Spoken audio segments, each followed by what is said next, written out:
explain why he did what he did. And the response basically was that they said that there wasn't the law that was going to enforce them, and obviously they knew what the response was going to be from the media. Is like, well, just because it's not in the law books that you have to ask him these things, you could have. And Thompson goes into it saying we could have, but they chose not to because they couldn't believe, or they wouldn't be able to believe anything that he was going to say was going to be the truth. Anything that he would have said would have been for his own enjoyment, those type of things. And so they opted not to do that. That was what their goal was for that. So um, I think that you probably would have wanted to ask the family members if they wanted to hear some of the details there, and maybe take their consideration into that. I know some of them may not have wanted to hear. I feel, from what I understand, I don't think all the families were there at the sentencing, and so you can choose to turn away. You can't choose. When somebody takes, you can choose to turn away. You can choose to mute. You know, if you don't want to hear it, but if you're not being able to hear it, if you're a family member who wants this information, maybe perhaps one of the reasons why they want this information through this process is so that they already know what Bryan Kohberger is going to say. So maybe perhaps puts a dent in any profits that his family may get from writing that story, because now nobody knows what Bryan Kohberger would have said, right? And it's going to come out. In my opinion, it's going to come out eventually. And where it comes out of is going to be very profitable. Maybe perhaps by forcing him to say what that would have been, puts a dent in that. Now that's not really a possibility. And so they asked him, they said that they wouldn't have known if he was going to say the truth. They don't know where the murder weapon was. They did use soil samples. They searched through the ground and underwater. So they did some sort of search through probably the Snake River out there near Clarkson, and they couldn't find anything. They didn't find anything. They have no idea whatsoever what he did with that knife. They talked about Kaylee's injuries, and they asked also why Bryan Kohberger didn't have any blood in the vehicle. It seems like they were stumped by that. They would have expected it, but the answer they kind of gave was something to the effect that sometimes people get stabbed a lot, and they don't, the person that's doing the stabbing doesn't get covered in blood. And I thought that to be maybe a little bit of a weak answer. Now, understandably, if they don't have the evidence, right? If they don't have the clothing and stuff like that inside of a bag, then they can't. It's speculation that he put something on, like the jumpsuit, and then took it off, or that he put something over his clothing. But they don't know. They have no idea how, and the only response was that he may have not gotten covered. I don't believe that to be true. I believe he did get covered. I think he used some sort of methods to obviously change or dispose of the clothing before he entered his car to limit the amount of blood and DNA that was could have been left in the vehicle. They asked about psychological tests that were done, and they stated that none played a role in why they did the plea as far as what the psychological tests were, and they don't believe that they would have found an answer as to a motive as in those psychological tests either. They monitored BK's or Bryan Kohberger's phone usage and communications, and they had nothing of evidentiary value from his prison calls. There's no social media link between the victims and the survivors and Bryan Kohberger. They also talked about Papa Rogers and basically stated that Bryan Kohberger was not Papa Roger, which, I probably should have stuck with my guns initially. My first initial thought for the longest time was that Papa Roger and Bryan Kohberger were not the same. And my main reasons behind it were it starts off with Bryan Kohberger's ability to have a little bit of discipline not to go back to the crime scene. Visiting the crime scene when you live so close to it, and from all accounts, based on the book, when it talks to certain people as far as that had interactions with Bryan Kohberger proceeding the murders, it seems like he was like on cloud nine. He was just super happy and all those other things. Yet he still had the discipline not to go back to the crime scene. And so I had often said, and I said this a long time ago, and I kind of started thinking to myself, well, he made some dumb mistakes. Maybe he made other dumb mistakes. But I had said, if he had that discipline not to go back to Moscow, not to revisit the crime scene, the only time that he went back was at 9 a.m. And that was before media had any attention on the house and before the bodies were discovered. And law enforcement was in on the fact that there was a quadruple homicide at the 1122 King Road residence. I often thought maybe the reason why he was able to go back there comfortably was because he had knowledge, whether it be from a an app. I think Broadcastify, I think is what it used to be called, or what is it is called at the time of the murders. They broadcasted 911 on dispatch on there, and from what I understand, it was no longer after the fact, but those things were relevant then. So to me, um, hold on, with Papa Rogers, I just felt like that would be a way of kind of a modern way of inserting yourself into the crime, right? And also following the victims online on social media. I know there was some rumors and speculation out there where it came down to that he was saying hello or hey. I never bought into those. I did think that maybe perhaps after the murders he followed them, and there was going to be some sort of trace of that he was following the victims on social media. I did think that that was possible because him following the victims after the murders would have been one of many, many tens of hundreds of thousands, if not millions, of people that decided to follow them on social media after the murders had occurred. And him living so close, being in criminal justice, it's probably not going to be a big red flag, so to speak, if somebody's looking at it from the outside, looking in, just kind of surface level, looking at the contacts on social media. So, my biggest question has and always was, all right, I think he may have been following them, but the biggest question is, when was he following them?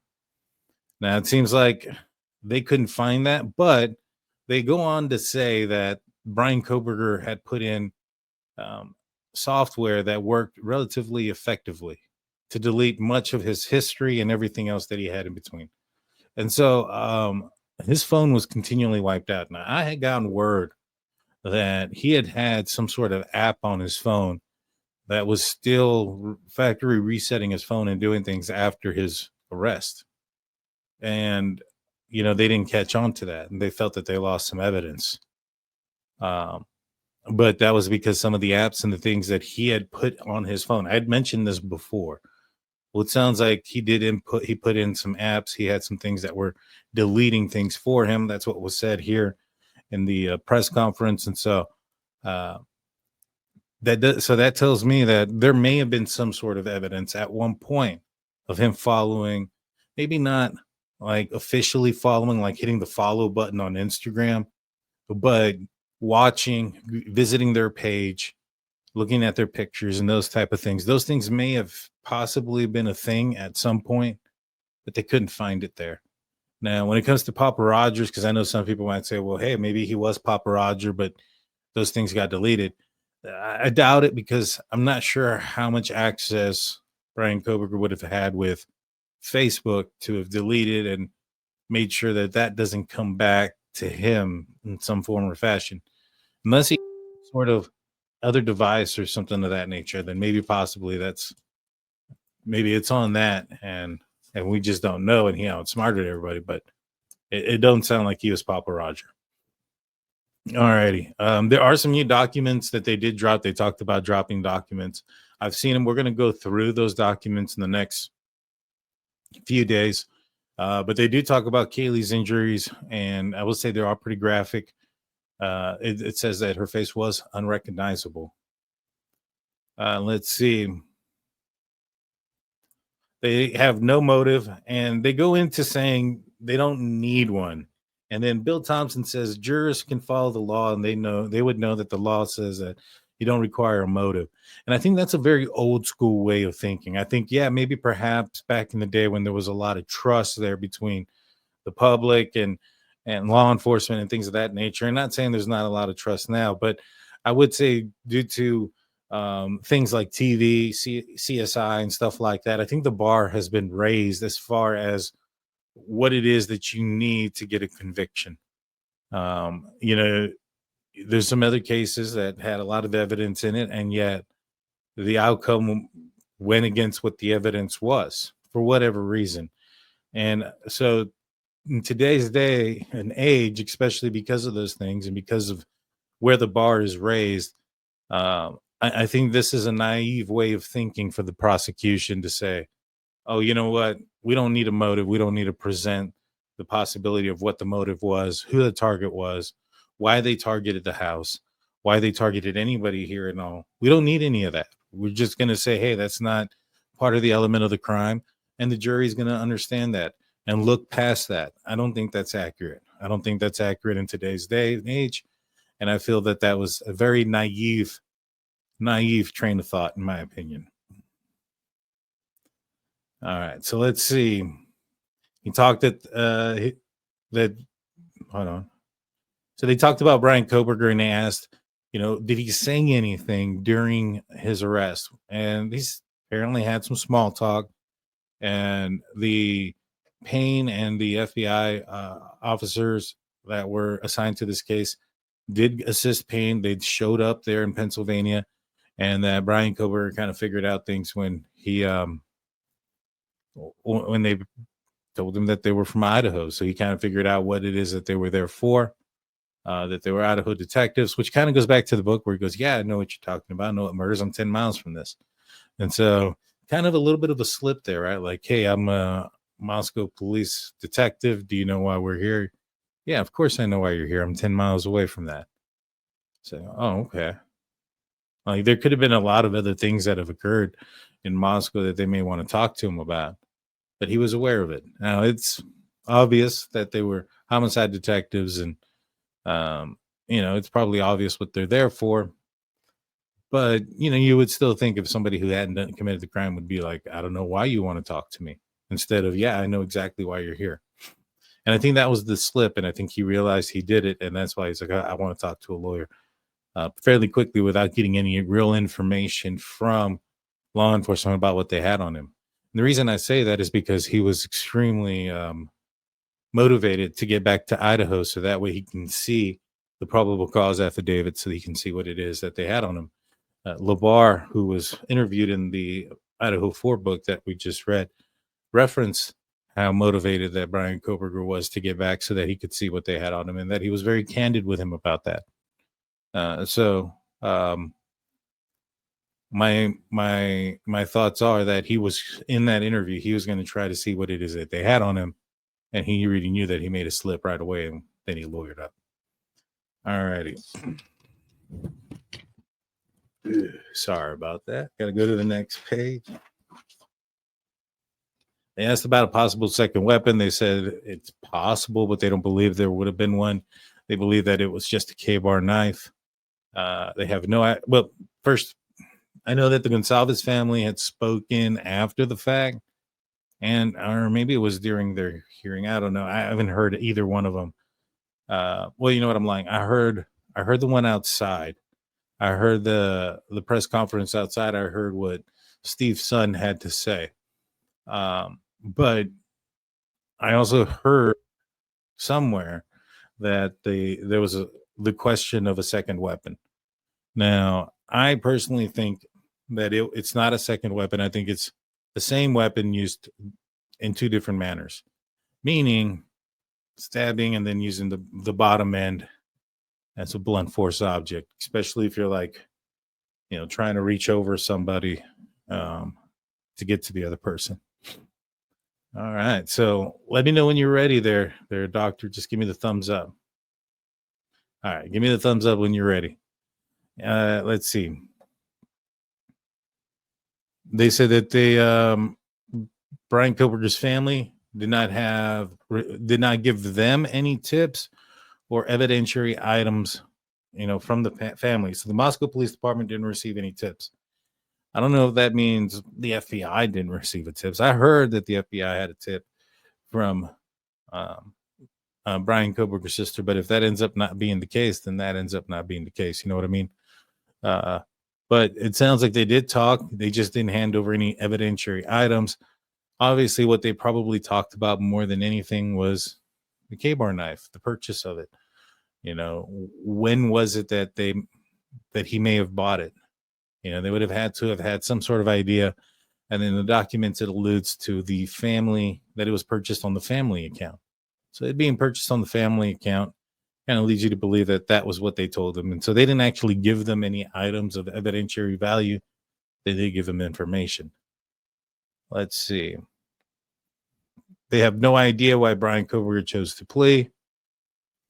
They asked about the container that Dylan may have had. They said they don't know if it was a container. They just said that Dylan said that he had something in his hand. He used software to delete things off his phone. We already talked about that. They had no worries or concerns about the IgG. They believe that they still would have found him had it not been, had they not found the IgG through the vehicle. They don't know how long it would have taken, but they would have found him through the vehicle. Let's see. I'm not too certain about that one. I think it would have taken a very, very long time. It sounds like they were looking at the wrong year, and they would have crossed out all those vehicles before they opened it up. But that's what their claim was, is they would eventually opened it up and then found the 2015, in the area. And some of the stuff would have still existed. The fact that his phone was off during the times of the murders, his Reddit stuff would have still existed. I mean, everything would have existed as still, and they would have had the DNA to have tested against him, and so he would have been found regardless. Let's see. They did say that Kohberger had to plead guilty. That one of the aspects of this was that he had to plead guilty of murder. I guess maybe not make a plea or not plead guilty or just stay silent, I think is what they were hoping for. Because it took them a while to get back to them on that Bryan Kohberger was going to plead actually guilty. Now, I wonder if that was to appease his mother. If they were going to try to, if he was going to say, all right, I'll take responsibility, but I don't want to plead guilty, so to speak. Dr. Vona, are you good to go? I'm not sure. Yes. All right. So welcome, everybody. Dr. Vona, how's it going? Hi, everyone. How are you? Doing well, doing well. It's good to see you. Thank you for being on earlier. I appreciate that. No problem.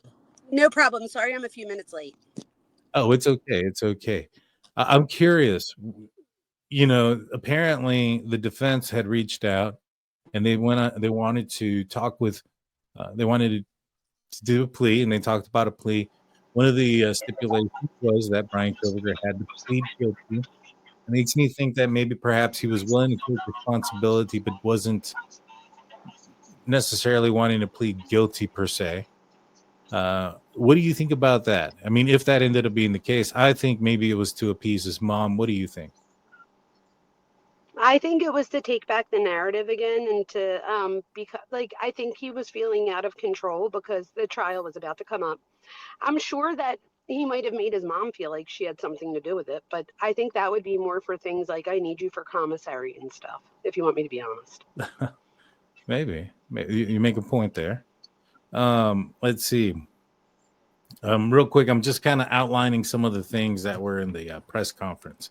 They said that his education was all, they went through his past. There was no criminal history, no history of violence, no history of any predisposition that would have evidence to believe that he would do this. They said there was no evidence of a serial killer in the making.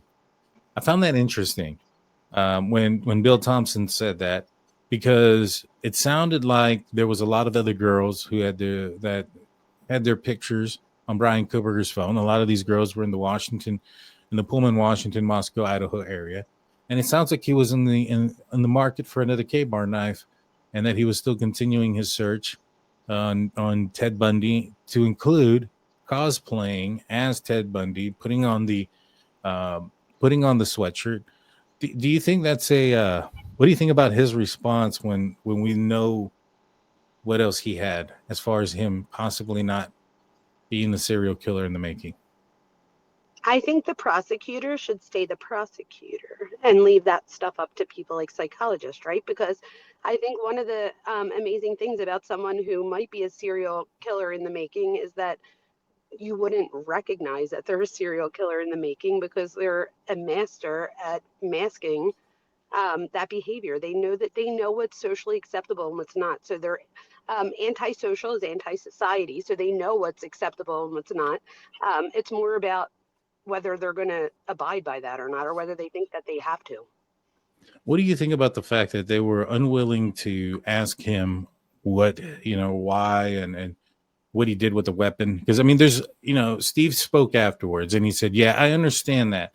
I understand, you know, you can't trust what he says, but there could be some things that he can say that you can prove, like where's the knife, where's the kill kit, those type of things." What do you think about that? The fact that they didn't even want to ask those type of questions. So I had to think about this because I thought about the same thing. And then I thought, okay, but why would you then continue? The only thing I could think of is that they had to know that he was going to be reluctant to give up that information. So then what if they put like an ultimatum out there, like it's this or that, and then he doesn't go, you know what I mean? So like if the prosecutor really wanted to make a deal, he could have just thought, or and didn't the judge say something about not being ethically able to ask them? So maybe there's just something within the law that they can't ask. I don't know, or not the law, like within their ethics. I don't know I'm what's not not sure. ethical about that, but I remember him saying something about ethics. I don't know if someone in chat remembers. I'm not familiar with what was said. I've only seen about 15 minutes of the trial. I Oh I wait, with let me see. I withheld myself from watching it so that I could react it with you guys. Oh, I can't Um, wait. the next thing that they said was there was no connection to Bryan Kohberger to the Mad Greek. Not that he was never there, but in all their interviews and in their documents, they never had any connection that pointed him at the Mad Greek. They have no idea how or why Bryan Kohberger chose his victims. And the last thing they said there was nothing to show planning, no nothing to show he bought the knife for the purpose of the murders. So they have no idea when he decided that he was going to do this. They have no idea if he was when he purchased the K-bar knife, if that had something to do with him planning the murders, or if he just purchased it and then he had it and that was just because he had it with him and something else happened and that's why he committed the murders. Um, But didn't he these are have a some gun pretty big too? questions. He did have a Didn't he gun. have, so like I just feel like you buy a knife or I don't know. It's like to me, it's not like equal. Like I feel like with a gun, it's like easier to shoot someone than it is to stab someone that's very personal and up close. So I feel like if you're buying a knife for hunting, that's one thing. But if you're buying a knife for protection, like a K-bar knife, not like a pocket knife, but like a K-bar knife, then my thing is if you have a gun and a knife, like would you really go for the knife first? Like to me, I just feel like I don't know. There had to be more behind the knife thing, in my opinion. I mean, it's personable. Very. It's very personable. And speaking of personable, so this is the beginning of the trial. This is the sentencing hearing, and a lot of people are pointing out that this is one of the pictures that they had. And I don't know if you had seen this, That was crazy. The heart. What the hell is that? a black heart drawn over some picture. No idea what the picture is. Uh, That's unbelievable. I mean, some people are speculating that it could be this picture. Mm. What do you think that is? If he blacked him Oh my out in a God, I black think it heart. is. Wait, put I the mean, picture look up at again you real have quick. this up here, some purple, some pink. Let me see. Yeah. I mean, there's the Oh, that would be staircase. it. You see Oh the my God, staircase here? Could that that's be the creepy. staircase? No, well, Yes. maybe. Yeah. It goes all the way to the top. This one doesn't go all the way to the top. The staircase is blocked by this. So Could it be their maybe, head? I don't know, it could be, but I don't know what Oh, that would picture it be is. so creepy. Either way, so let's say it's not a picture of anything. Like, let's just say that was a piece of construction paper. Why is he drawing a black heart? Hmm. Do you know what I Well, mean? Like, no matter, I mean, the picture obviously is relevant, but either way, I think that it's just strange that he has a drawn black heart in front of him. yeah. Yeah. Like, is that saying something to us? Like he has a black heart? Well, I mean, to me, if it's the victims, if it's a picture of the victims, this is like, to me, a sign of possession. These are Hmm. mine. I own them. These are my loves, my my victims. That's messed up. You get what You're I'm saying? probably That's right. Yeah, that's kind of the way I see it. If it's the victims, that looks like it to me. What do people in the chat think? I can't see it. some people are saying it's a black heart. Somebody saying a black heart stretching. I I, definitely see the black heart. yeah, and the crazy thing is, like, he just has it out like this. So what does that tell you? I mean, he knows that it's going to be on camera. It's the one and only thing on the top of the page. A What is thousand he percent. saying? This has to be a message. It is. That's what I'm saying. Like, it's literally like a black heart. But you're right because he has to know because people, if you have a laptop, people try to zoom in to see what's on the laptop type thing. So he had to know. And look how it's just sitting there. Like, it's not like he's trying to hide it. Nothing. And look, That's he like bordered it. disrespectful. He bordered it around. I'm assuming he bordered it Yeah, that's what it looks with a like. black, like, so it's a trapped heart. I think if it's a picture of the victims, I'm Oh, not saying if it's the victims, but if it is the victims, I think this is oh, the trapped definitely. heart. That's I think actually pretty. That's pretty insightful. It I could think be. that's like that's his, like, his way of saying these are my people, these are my souls. I think there's been other offenders like this who have thought that way, that especially when they visit like the location where they buried or discarded the bodies, that's I can't remember who Or it the was. kill kit. Even like the knives and stuff, they go back and they like relive it. Yeah, somebody saying, could it be the back of the house? If this is a heart over the house, if this is a picture of the home, Wow. what is that reference to you? It would say both things that it would if this is really like connected, if that's a picture or anything connected to the victims, then that says a lot to me about the black heart over it. But again, even if there was no picture underneath, the fact that like if you have a pen, you could have drew anything. Like why a black heart? Mhm. You know what I mean? So like even if but I do think that there's relevance with the picture underneath. But let's just say somebody's watching this and they're like, "Oh, well, they're trying to reach. Like what if it's not?" So let's just say it isn't. Who just draws a black heart? Like he could have drew a star, he could have drew a person. Like there's so many things he could have drawn. He could have just drawn a bunch of scribbles like most of us do. So why the big black heart? And if you look at it, it's very symmetrical. It is, and it's I mean, it looks like he was putting a lot of force down, Hmm. you know. I'm surprised he even has that pen. I know for Stephen Stearns, they had to have an entire hearing on a pen. So I'm surprised that it was just so willy nilly. And look at his attorney just chilling next to it. Yeah, Like, that's ridiculous. Like, and she had a smile the whole time. What do you say? yeah. I don't know, it's just weird to me. This is weird. But That's so alrighty, weird. without further ado, let's get into it. I want to try something. Am I still echoing? Because I know it's echoing a little bit, so all I right, don't hear cool. anything. All right, I don't hear it anymore either. It might have been just a moment. So let's get this thing started. Your Honor, the first, and we're taking these in the order, victim impact statements in the order that the charges were listed in the indictment. The first charge being burglary. So we will have Bethany Funka's statement, and she has asked that her friend Emily Allant read that statement. All right, any objection to that? All right, very well. I do have this a little bit sped up, guys, but not by a lot. If it's too fast, let me know.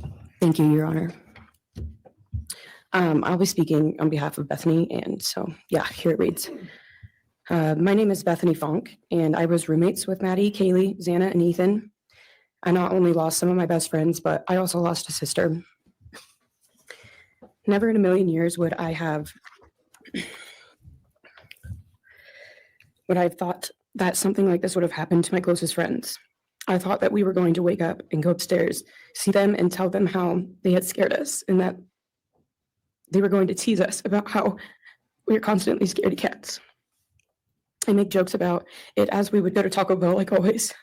But sadly, that is not what happened and what turned out to be my worst nightmare. When I first woke up that morning, I had no idea what happened. I woke up around 7 with a terrible toothache. So I called my dad, who was a dentist, and he asked what I should do. He told me to take Advil, so I did, and I went back to sleep. I was still out of it and still didn't know what happened. I wonder if she had the Advil in her room. You know, because it's an interesting conversation. So I've not heard this. So she calls her dad, who's a dentist. She has a toothache, and he tells her to take Advil. I mean, she could have it in her room, you know, but this is sad. This is hard. I didn't realize I was muted. This is Bethany, so she probably had it in her room. Yeah. I would think. And this is Emily, who is speaking on behalf of Bethany, but yeah, pain medication in her room. So this is what she called her dad about. And a lot of people were speculating what it was that she called her dad for. You know, she called her dad to talk about the toothache. You know, I think a lot of things that get cleared up. Yeah, I think that's, to me, it's just another reasoning behind they didn't really know what happened. You know what I mean? And I think that's what it is.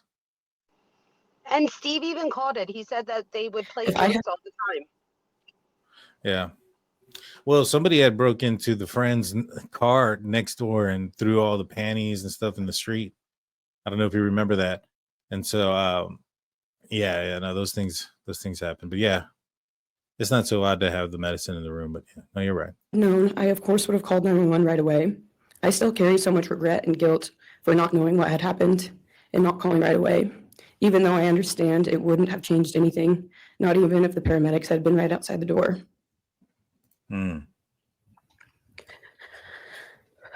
I was so frantic that morning and scared to death, not knowing what had happened. And when I made the 911 call, I couldn't even get out the words. And from then on, I don't remember a thing. It was like my brain wiped that whole memory. That was the worst day of my life. And I know it always will be. Yeah, it's so sad. That's hard.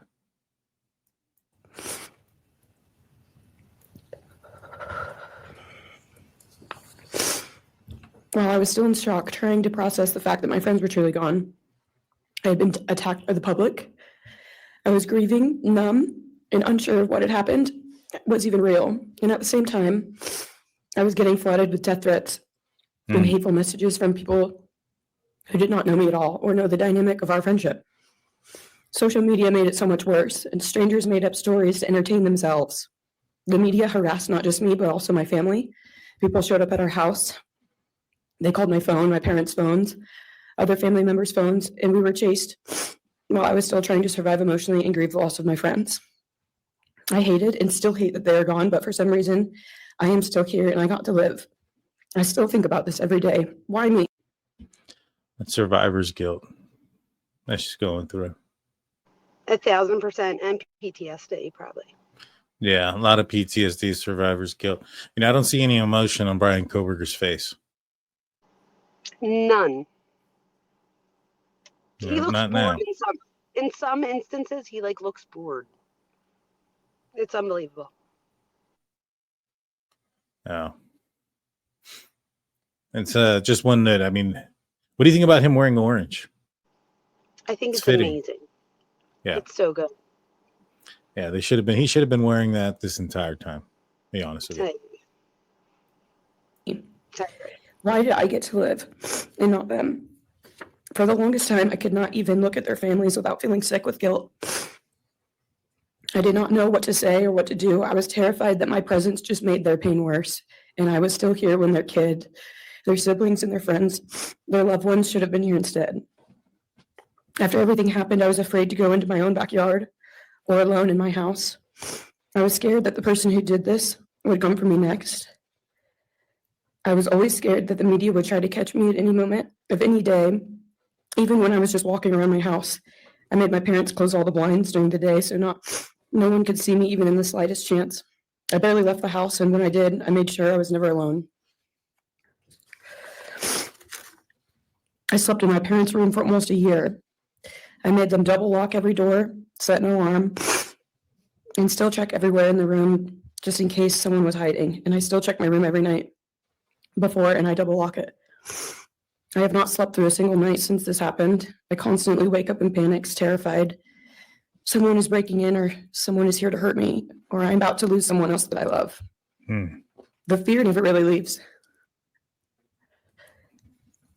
For a long time, I could barely get out of bed, but one day I realized I have to live for them. They did not get the chance to keep living, but I do, and I will not take that for granted. So now every day I remind myself to live for them, and everything I do it with them in mind. I am still scared to go out in public, but I force myself to do things because I know that they would want me to keep living my life to the fullest. I am beyond blessed to still be here, and I refuse to take that for granted when they did not get a chance. Our house was not just a house, it was a home. It was where we laughed till we couldn't breathe, make meals, did crafts, binge watch reality shows, played games, and spent lazy days on the couch. It was movie nights, wine nights, morning debriefs, pranks, hot chocolate, cookies, and warmth. I will cherish those memories forever, and I will not let what happened erase how special our home was or how much those memories meant to me. Now, I would like to share some bits and pieces of who they were as people and some of the memories that we shared. One of my favorite memories was Halloween, and we all went to Sigma Chi. But instead of partying, we just sat in an apartment, talking and laughing all night long. I do not think I've ever laughed that hard in my life. We did not care about the party. We were just happy to be with each other. Xana was 1 in a million. She was the life of the party. He's kind of nodding. I noticed, so I only saw like bits of it earlier, and I kind of noticed he was nodding throughout some parts. What do you think he's doing? Do you think he's agreeing? Do you think what is it do you think the nodding is? So I don't know. So, okay. So I was thinking about this too. And I noticed him nodding throughout. And I noticed that he nods on like certain things. So it's not even because at first I was like, I know with ADHD and autism and stuff, like if like, let's just say that people could like sway back and forth, but I don't feel like it's that because he's not doing it the entire time. So when he does do this, I feel like it's a micro expression where I don't even know that he's aware that he's doing it. And even if he stops himself, it's like he already did it type thing. But you'll see it throughout and it gets even creepier. Yeah, it's pretty weird. You know, I've noticed that already. That he just started nodding when she said Xana was the life of the party. He started to nod. It's like, huh. Yeah. And you know what I just realized too? So these were young people, right? They go out and drink, you get a hangover, you want your Advil and your stuff next to you. So yeah, completely normal to have the Advil in the same room before anybody thinks anything weird about that. I know I brought it up. It just kind of, when I heard it, I was like, but yeah, no, completely. I used to do that when I was a younger man, and I used to go out. I'd have the Advil and the water pretty close to me. I agree. All right, let's continue.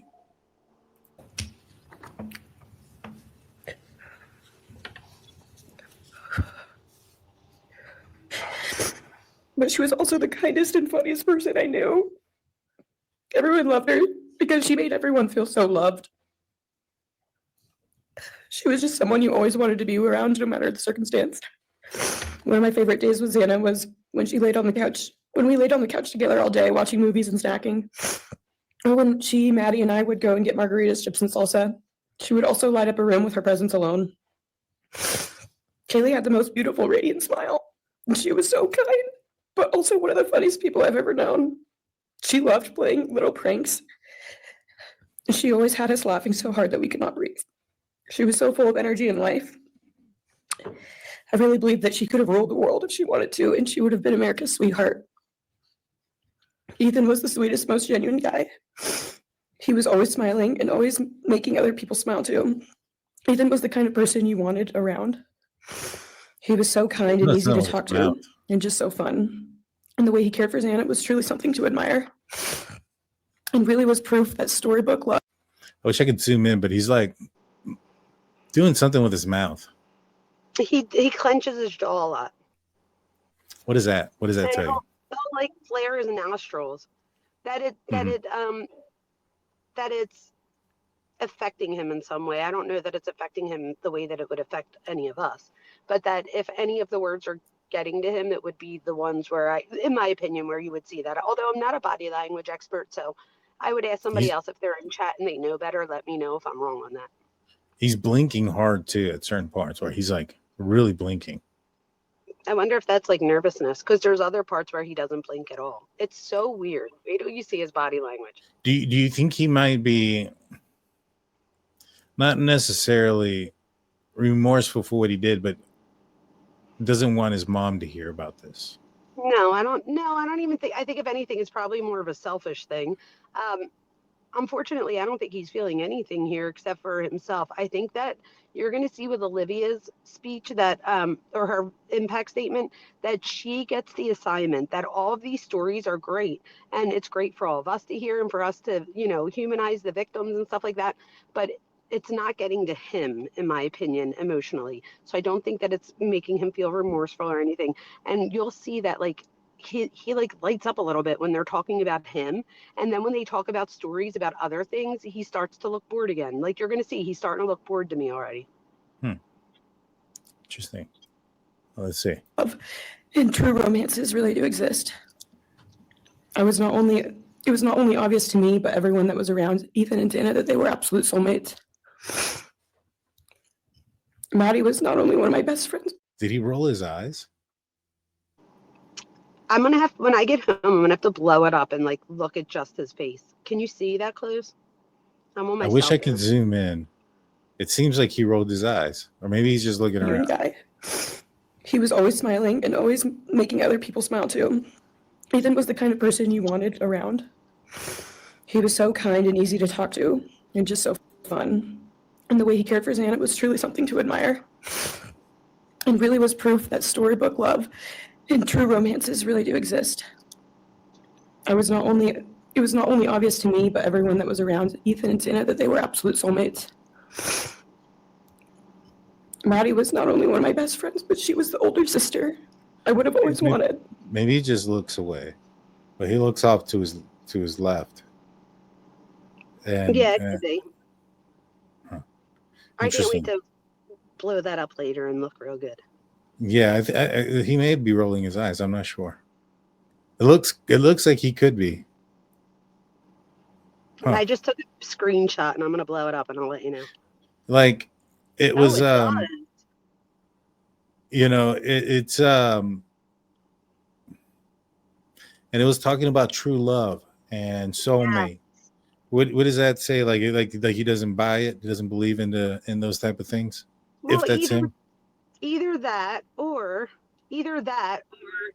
like he rolls his eyes like, yeah, okay. Or like, you know what I mean? Because he never experienced that. So if he wanted to experience it, he didn't. But then he might have. I really don't know his love story, but I don't think that he experienced the type of love that they're speaking about right here. Yeah. So I don't know if it's more about that he doesn't believe it or that he's rolling his eyes because he didn't achieve it. yeah, maybe. It's at the 26 mark of this video. I'll send it to you so you can blow it up and look at it later. All right. There was no one I looked up to or admired more than Maddie. She was truly a ray of sunshine, and everyone was drawn to her. She was so kind, loving, funny, fun, and passionate. She had the sweetest soul and wanted nothing but the best for everyone, and to love and show love to everyone. She took me under her wing and always made me feel so safe and included, and above all, loved and valued. She never failed to make me laugh or put a smile on my face. Still to this day, I am beyond grateful that she chose me to be her sorority little, and I thank God every day that I not only got to know her, but had her as one of my best friends. Honestly, I cannot pinpoint one favorite memory with Maddie because I have so many, and this would be a very long read if I did. But if some little memories with her that I cherish is when the two of us made a nice dinner and split some wine, or when we would binge watch Jersey Shore or Summer House. When we came up with a whole dance routine on Halloween and danced and sang all night, like no one was watching. All the late night walks home from going out, and just little shopping trips and so much more. I am beyond blessed that I had the chance to know each and every one of them. They changed my life in ways I would have never put into words. I hope that they are remembered for who they are and not what happened to them, because who they are were so beautiful and they deserve to be remembered in the highest way. My heart breaks every time I go to text one of them or how badly I wish I could see and hang out with them. And then I remember I cannot. I will never be able to again. But I still talk to them in my prayers every single night, and I always will. I wish more than anything I could hug them one last time. And I wish I could tell them how much I love them. And even though I cannot, I still tell them every night. I will keep living for them as long as I am lucky enough to still be here. And they were all truly one of a kind. And they will be in our hearts forever and always. He wanted to sway there. He went back and forth and then stopped himself. He also, when she said, I talked to them in my prayers, kind of did this thing with his eyebrows, kind of like disbelief. I agree. And he started to sway. What do you think that means? Like he's just whatever? I don't know. He really looks bored. Doesn't he look bored to you? That swaying was like, okay, can we get on with Yeah, it? like boredom, Next right? person. Like, yes, like it's time for lunch. Oh, what a monster. hmm Thank you. And please convey to Bethany my appreciation for her courage, and I hope that she heals. Next is Dylan Mortensen. We're asking for some accommodations for Ms. Mortensen, and that she be allowed to sit in my seat. Sure. Oh, I didn't know Dylan talked.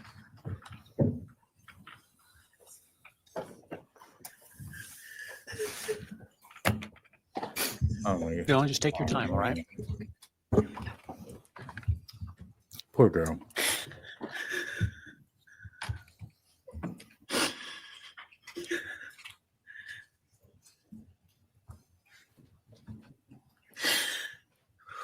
Man, this guy looks like he don't give a care.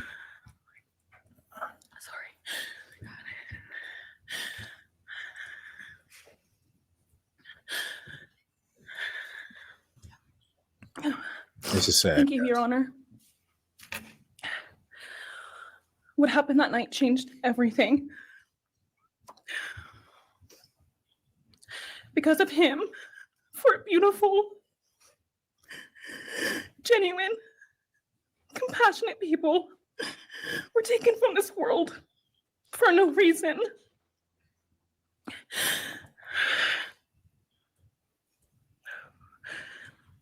He didn't just take their lives. He took the light they carried it into every room. He took away how they made everyone feel safe, loved, and full of joy. He took away the ability for me to tell him that I love him and that I'm so proud of them. He took away who they were becoming and the futures they were going to have. He took away birthdays, graduations, celebrations, and all the memories that we were supposed to make. All of it is gone. And all the people who loved them are just left to carry that weight forever. Dr. Vona, well, first and foremost, this is hard. I mean, this is incredibly sad. You know, he's kind of nodding here and kind of looking in, kind of leaning in with his head. You know, she's talking about the things he took away. I go back to the black heart on his screen. Do you think that he feels like he owns that? The things that she's talking about that were taken away. Do you think that's in it? You know, getting them in the mind of the psychopath. Do you think that's something that he? So if you feels really he want to owns? get in the mind and going along that same line, could he be thinking like, I let you live? Like he's the arbiter of life here, and it's almost like what are you like you got to live. This is the thing, he wouldn't feel emotion the way that we would, so to us that sounds really effed up, but to him it's like he's the arbiter of who lives and who dies, and it's like you got to live. Like he almost looks annoyed. Yeah, he definitely does. So the answer to that is yes, because that's what I was thinking, and when you said that, that all falls under the same thing, I would say. Okay. Yeah, just kind of my thought process here with what I'm seeing with him. Again, I'm not a psychologist or a doctor or body language specialist or any of those things. You have both here to weigh in on it. So, and you do a really good job of it. So your guesses are usually right on point. I appreciate that. Thank you. He didn't just take them from the world, he took them from me, my friends, my people who felt like my home, the people I looked up to and adored more than anyone. He took away my ability to trust the world around me. What he did shattered me in places I didn't know could break. I was barely 19 when he did this. We had just celebrated my birthday at the end of September. I should have been figuring out who I was. I should have been having the college experience and starting to establish my future. Instead, I was forced to learn how to survive the unimaginable. I couldn't be alone. I had to sleep in my mom's bed because I was too terrified to close my eyes. Terrified that if I blinked, someone might be there. I made escape plans everywhere I went. If something happens, how do I get out? What can I use to defend myself? Who can help? And then there are the panic attacks. The kind that slam into me like a tsunami out of nowhere. I can't breathe. I can't think. I can't stop shaking.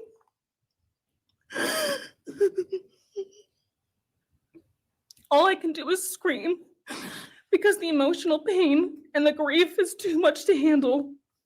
My chest feels like it's caving in.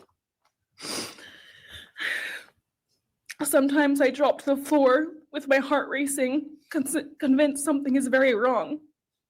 It's far beyond anxiety. It's my body reliving everything over and over again. My nervous system never got the message that it is over, and it won't let me forget what he did to them. People call me strong. They say I'm a survivor, but they don't see what my new reality looks like. They don't see the panic attacks, the hypervigilance, the exhaustion, the way I scan every room I enter, the way I flinch at sudden sounds.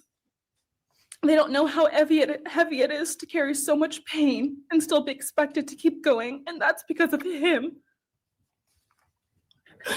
He stole parts of me I may never get back. He took the version of me who didn't constantly ask, what if it happens again? What if next time I don't survive? Ooh. You see that? He rolled his head back. That's different. What if next time I don't survive? That goes along with what you were saying, I think. What? Which part? So she goes, what if I don't survive? And he does this Like head he's roll. the arbiter of. I saw it. Here's the other thing. To me, I don't see disinterested with Dylan. Right No, now in he this is sec, interested right now now. He is. right now when he did this and where his head is now, it's back. Yes. But before that, he was intensely looking and listening. And I think that So, has a lot to me. I yeah, think that has that to do with the fear, right? I don't know if it has to do with fear. I think a big Not component in of him, that he likes seeing fear in her. that could be that, but he seemed super interested in this. To me, all of his studies that he's done, forensic psychology, criminal mind stuff, that's all been about the criminal and the crimes that they commit and why they commit the crimes. He's not had a course, in my opinion, or that something that I've seen that he's taken in how those actions by those killers impact victims and surviving victims. This is something I think is new to him, listening But to what they're saying. you And think I don't it think really bothers him? I don't think he's bothered by it. I think he's interested by it. Oh, yes, I agree with that. I see what you're saying. Yes, I do agree with that. Yeah, I don't think he's bothered by it at all. I think he's interested in it. This is a part of his studies that he's never had. It's funny you say that. So I have like a little thing here with a note, and I wrote down how did you feel? And I'm like, wait, what is that? And I know what I wrote it down from when she was asking questions, and she's like, sometimes I wonder like who do I have, and da-da. And I wrote down like who do you have, like as if he was thinking that in that moment, like, well, answer the question, like how we've seen him do before. So that is interesting that you say that. Yeah. I think this is now when she said, could I be the next? I think that's when he's kind of like disinterested, and that's when he rolls his head back. I don't know what happens next, but up until that point, he seemed like his head was into it, like he was looking forward, he was leaning forward. He doesn't show much expression, but he was interested in what she was saying. She wanted to know He, what her experience was. he was probably reliving it as she was talking. You know what I mean? That's true. That is true. 100%.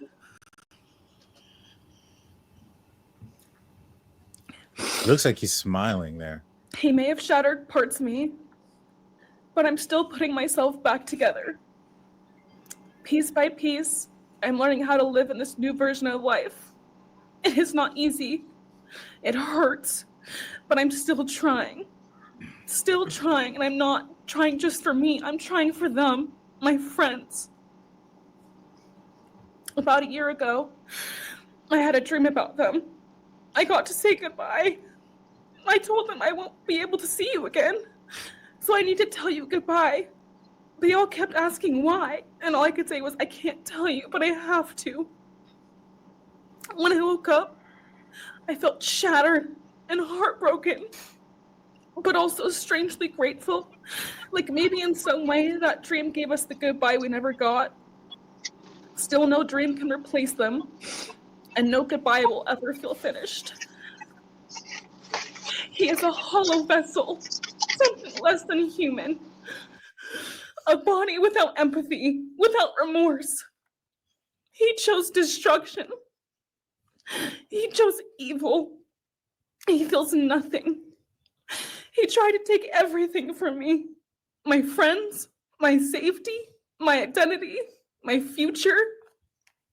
He took their lives, but I will continue trying to be like them, to make them proud. Living is how I honor them. Speaking today is to help me find some sort of justice for them. And I will never let him take that from me. He may have taken so much from me, but he will never get to take my voice.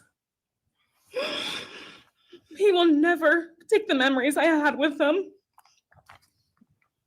He will never erase the love we shared, the laughs we had, or the way they made me feel seen and whole. Those things are mine. They are sacred, and he will never touch them. I get to feel sadness. I get to feel rage. I get to feel joy even when it's hard. I get to feel love even when it hurts. I get to live. And while I will still live with this pain, at least I get to live my life. He will stay here, empty, forgotten, and powerless. He squinted. John, thank you so much for your courage. I appreciate it.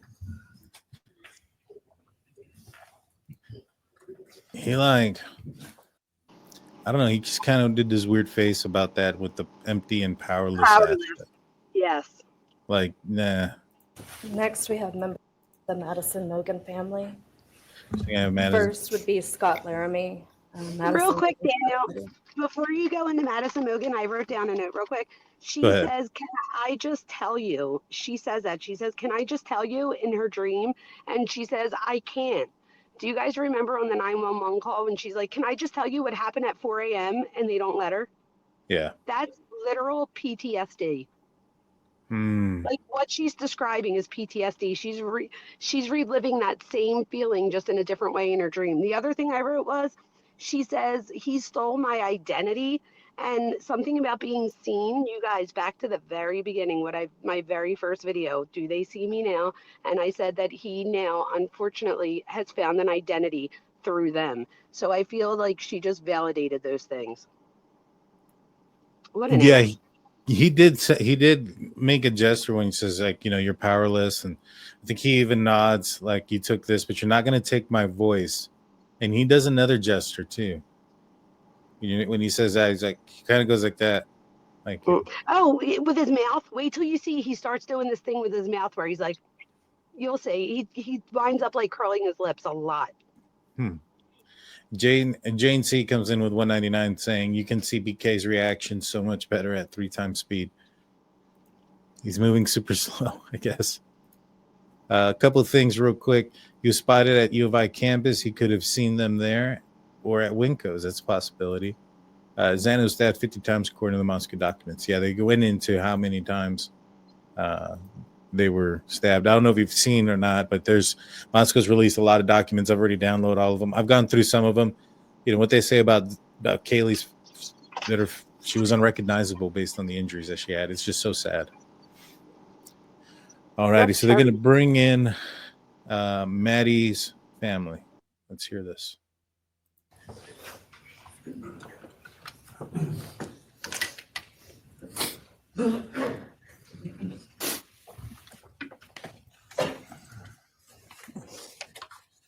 Standing by home is Karen Laramie, Madison's mother. Thank you, Your Honor. My name is Scott Laramie. I'm Maddie Morgan's stepfather and the husband of Maddie's mother, Karen Laramie. I will read this victim impact statement on behalf of Karen and myself. Maddie was our gift of life, our purpose, and our hope. Maddie quickly became Karen's joy, identity, and purpose in life. I joined Maddie's life when she was 2.5 years old. Experience transformed me into a life of joy, love, and family. Maddie was bright, beautiful, kind, empathic.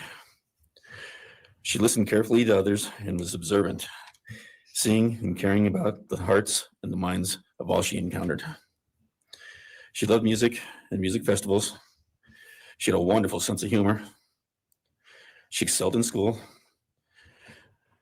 She was an easy child to raise, almost never requiring discipline, and almost always giving us parental joy.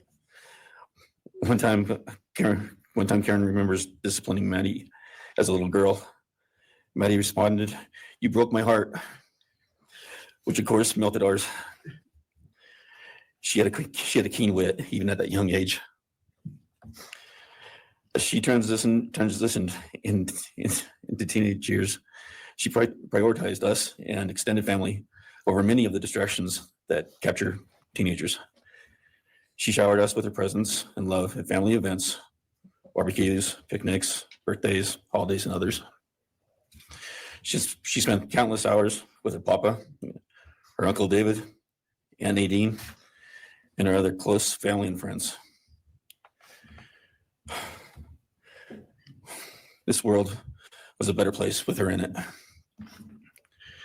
As she reached adulthood, Maddie applied her studies to be a marketing professional, entering into an internship at Payne West, and started planning her professional future.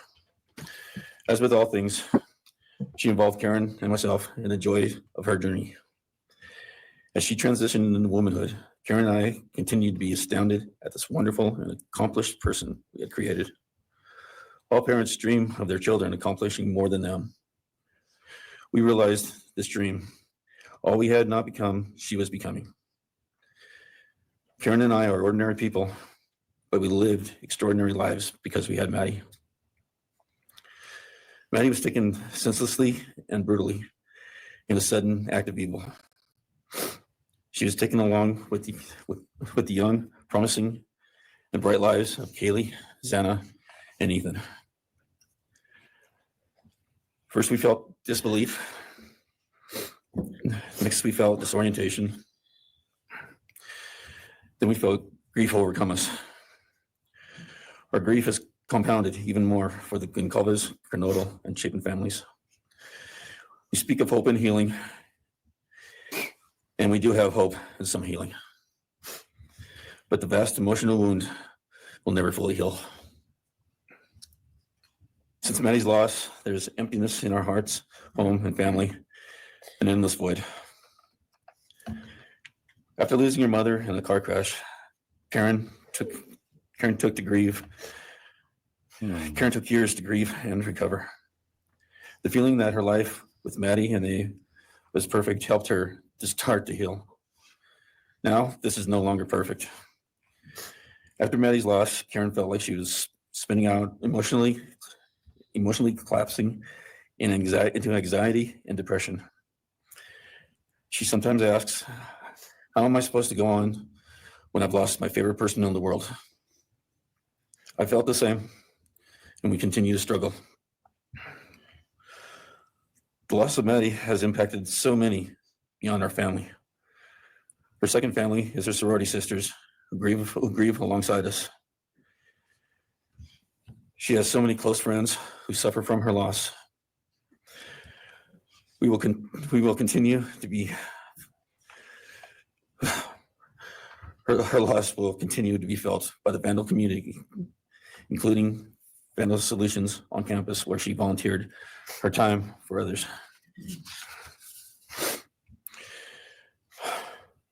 It helps us to know Maddie is in heaven now, freed from the trials of this earth. We, however, continue to live on without the grace and support of her presence. We will grow old without our only child, our bright, beautiful friend and daughter. In the end, there are no words that can accurately capture the devastation of losing Maddie. We will endure and we will go on. For Maddie, we will not let our grief consume us. For Maddie, we will continue to love and care for our family and friends, including the families of Kaylee, Santa, and Ethan. We will remain united with them. We can only hope that others out there suffering similar losses can look to us and see that we can overcome hatred, darkness, and evil. We know the law allows us to comment on the defendant and his sentence. As for his sentence, we support the plea agreement. Society needs to be protected against this evil. As for the defendant, we will not waste words, nor will we fall into hatred and bitterness. Evil has many faces, and we now know this, but evil does not deserve our time and attention. We are done being victims. We are taking back our lives. We will turn our time, talents, and attention to hope, healing, and helping others, and to the future. We invite all those who have suffered with us on this to join us in our journey. We can make this world a better place. We can move on from tragedy. Adversity will visit us, evil will visit us, but we will overcome. We can and will endure. Karen and I express our gratitude to Your Honor and to the prosecution team for allowing us the opportunity to make this statement. Thank you. Thank you so much for your courage, and I am so sorry for your loss. God bless Your you. Honor. He's shaking his head. He watch this. When the judge is saying Do thank you you see for him your all courage. crouched over in that one? Yeah. Did you see him like crouched down on this one? I did. This is a lot of people believe that Maddie was the target. I want to say Natalie in Sunshine comes in with $9.99.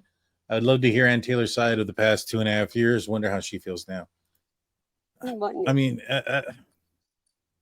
there are certain things that I don't like that she did. You know, the whole he's innocent, this whole like some of the outlandish crap, right? But she had a job to do, and I understand that she had a job to do and those type of things. I personally think there was some stuff there that she kind of went a little bit overboard with. But you know, I don't know if she can ever answer that question. I don't know legally if she can answer it either. I don't think so. All right, watch this. When the judge says, you know, thank you, look at his reaction. But we will overcome. We can and will endure. Karen and I express our gratitude to Your Honor and to the prosecution team for allowing us the opportunity to make this statement. Thank you. Thank you so much for your courage, and I am so sorry for your loss. God bless Your you. Honor. See, that's a more like he's been nodding. That was a nod. Almost like he swallowed. Could be. But no, like a nod. I do agree that he definitely makes more movement there than he has. Yeah. Could be.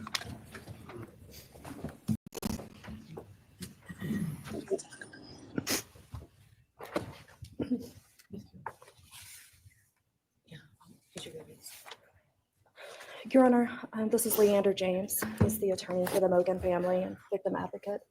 He'll be reading a statement for Karen Laramie. He's shaking May it his please head the there. court, counsel? My name is Leander James. I am the pro bono counsel for Karen and Scott Laramie. Karen has asked me to read the statement into the record.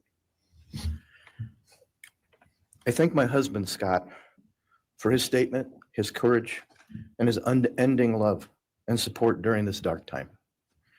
While words are inadequate to capture the impact of this horrific crime on our family, he expressed it as best anyone could. For Maddie's sake, I will add my supplement statement that incorporates additional impact in the context of my extended family. I am grateful to Maddie's great uncle, Bryan Kohberger, for assisting me with the difficult task of putting our pain into words. For me and my extended family, Maddie was our hope and our light. Her beauty, both outside and in, shone its light upon everyone with whom she came in contact. Her beauty, she carried that hope and light into the future for our entire family. We have memories of our Maddie and grief and pain at her being taken from our presence. Any one of us would have given our own light to have been outshone by hers. We now look to our Creator to know that her light continues where we look to see her in His presence. Those who commit evil for their own twisted gains and purposes truly defile the efforts and sacrifices of mothers, fathers, families, teachers, clergy, public servants, service members, and all those who commit themselves to the greater good, freedoms, and the future light of our nation. Condemnation falls heavily upon those who squandered the lives of our future hopes and dreams. Some may offer forgiveness for what the defendant has done.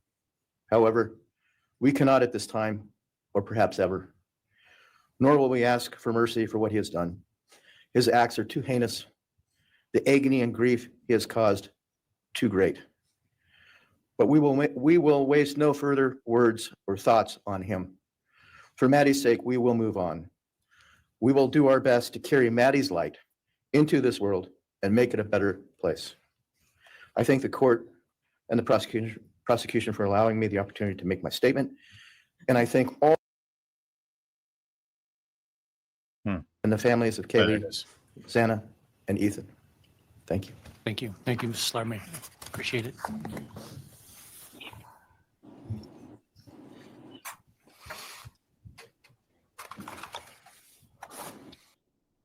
He's definitely staring them leave. Next is Ben Mogan, the father of Maddie Mogan. This is sad. Actually, Your Honor, it'll be Kim Cheeley, the grandmother of Maddie Mogan.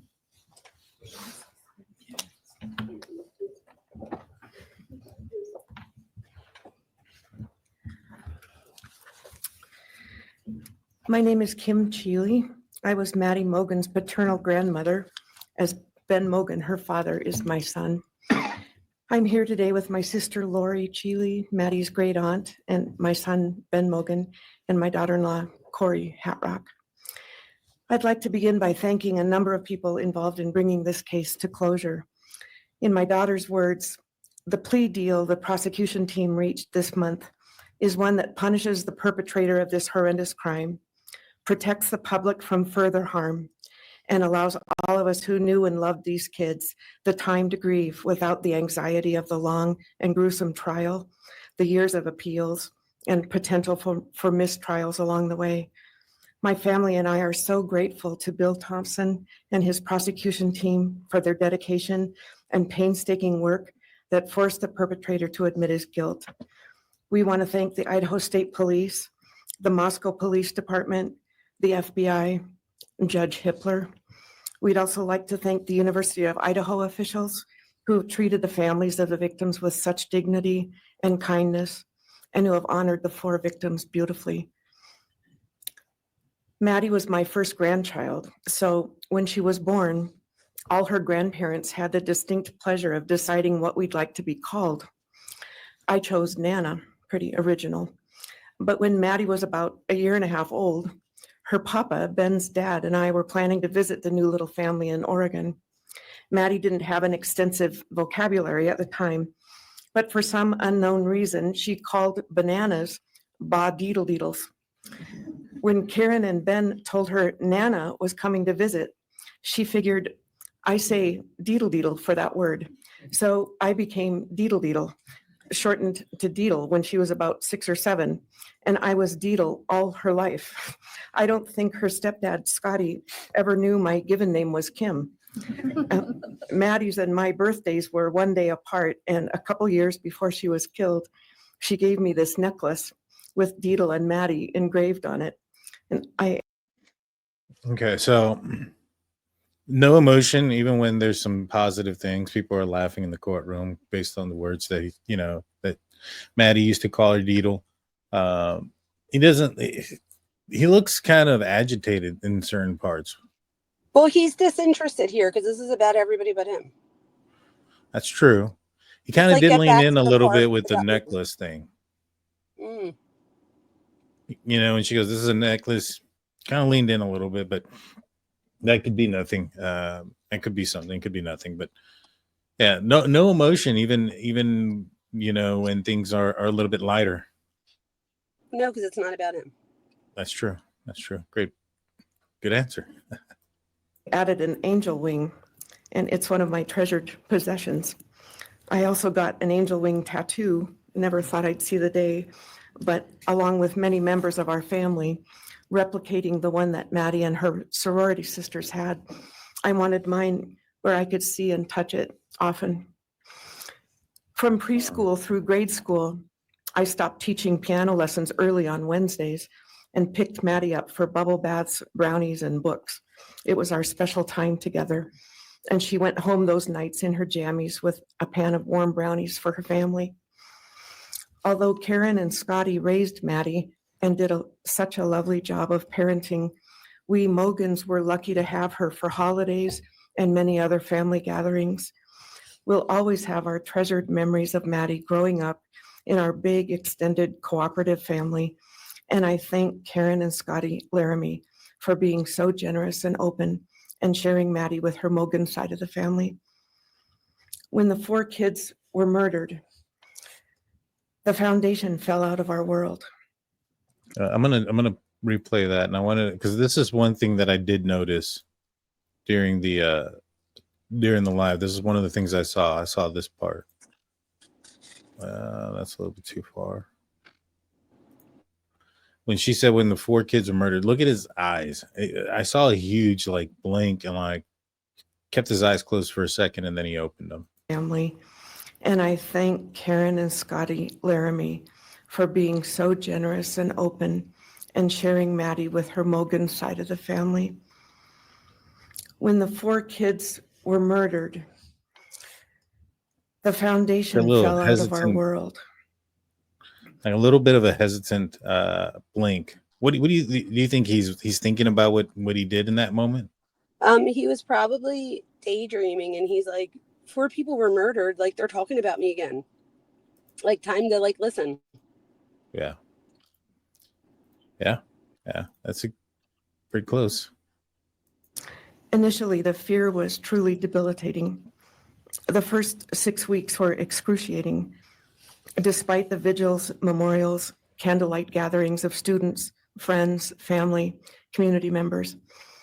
After the arrest, in the past 2.5 years, my family has lived with grief, with the effects of traumatic grief, of which I was blissfully unaware before all of this. I now have a stack of books on grief. I've attended grief classes at hospice.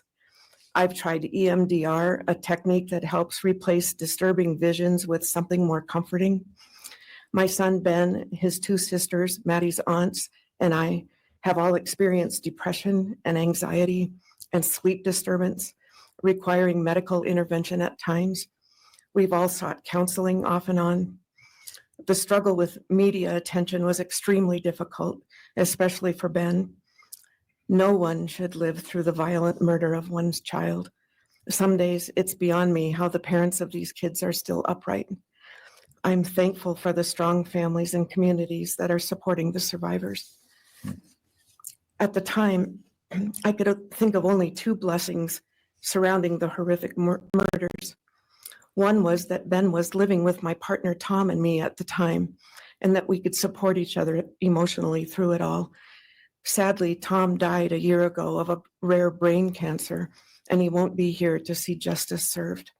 He was our family's rock, and we all miss him every day. A second blessing is that my mother died of COVID several months before the kids were killed, and she didn't have to live through the horror. It was difficult to identify blessings. So we've all lost our dear child and a future with her. I ache for the loss of the dreams that she and her true love, Jake, held. And my heart goes out to Karen and Scotty and your side of Maddie's family. You've had more than your share of loss. My heart aches for the kids' roommates and the families of the other victims, and also the family of the perpetrator.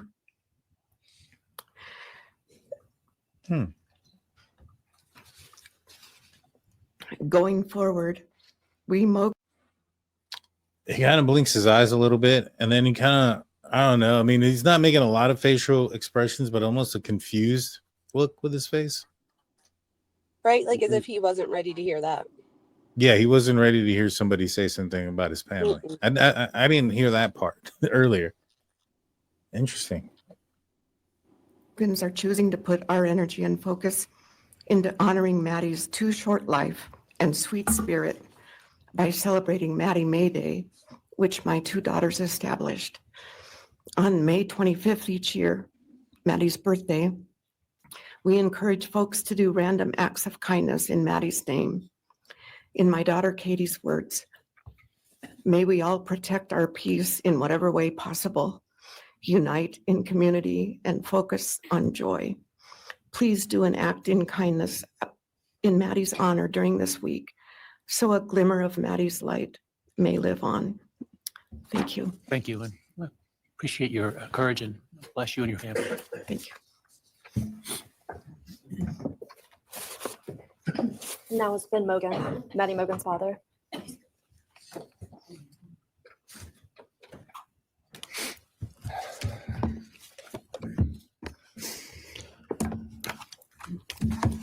I'm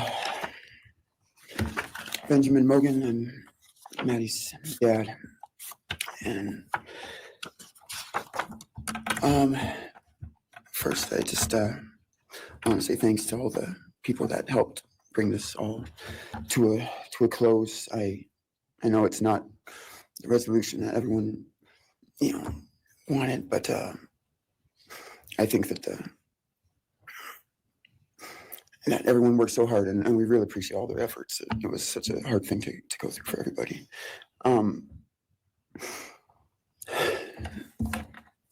Maddie was my only child that I ever had. She's the only great thing I ever really did, and the only thing I was really ever proud of. And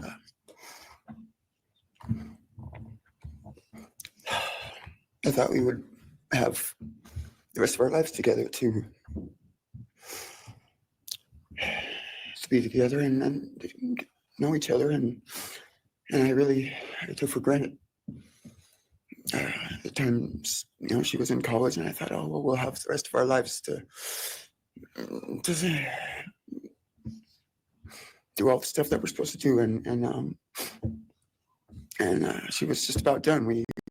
She actually earned all of her credits for her college degree, and Karen and Scotty and I got to go and get her diploma that she actually earned, and she served every bit of that. And but I thought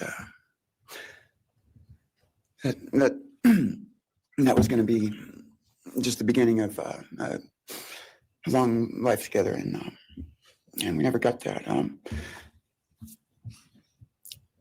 Karen and Scotty did such a great job raising her after Karen and I split up, and I'm so thankful for Scotty and the role that he played in her life when I wasn't able to. But we got to spend a lot of great times together. Maddie and I, she was my favorite person to go to a concert with. We got to see some fun shows together, and I told her, if there's ever a show that you want to go to, let me know, and I'll get you tickets for you and your friend, or if we want to go together, we'll make it happen. And my favorite memory with her was when the Mac Miller show sold out here in Spokane, and everyone wanted tickets, no one could get them, and they, on the last day before the show, they did radio thing, and I got 4 meet and greet tickets for Maddie and her friends, and me to go and see the show. And that was her favorite artist at the time, was Mac Miller, and he's gone now too. And my little cousin Zach drove us all there that night, and he's gone too, tragically. And yeah. Anyway, the last thing that she ever wrote to me was this Father's Day card, and I'm so glad I still have it. I'm just going to read what she said. It says, "Happy Father's Day. I hope you have the best day. I can't wait till we can hang out again soon. I'll be in Coeur d'Alene, 624 to 74. Hopefully we can find a time then. I love your birthday card that you sent me, by the way. Maybe we can see a concert sometime soon. I'd love to see the gorge when it's not so smoky out. I hope you're doing well. I'm proud of how far you've come. Thank you for always encouraging me to do my best. Love you lots and lots. Love, Maddie May." She did encourage me to not just to do my best, but to live on. I went through a lot of issues with addiction and with substance abuse, and when I wasn't wanting to live anymore, she was what would keep me from just not caring anymore. And knowing that she was out there and that she was just such a beautiful person kept me alive a lot of rough moments. And I'm so glad that she was able to meet Jake. He was the only one that I actually ever got to take her to the gorge. They went and saw Watershed together, and yeah, they had a heck of a time. I'm so glad she got to. That's a really special place for me, and she always wanted to work out there with me in the summer sometime.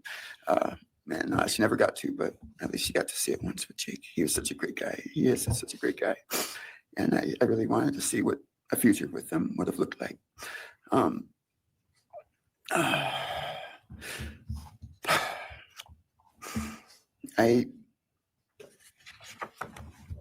This is sad, y'all. I'll never be able to replace her.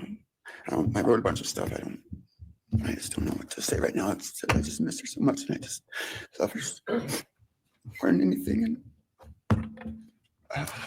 this shouldn't happen.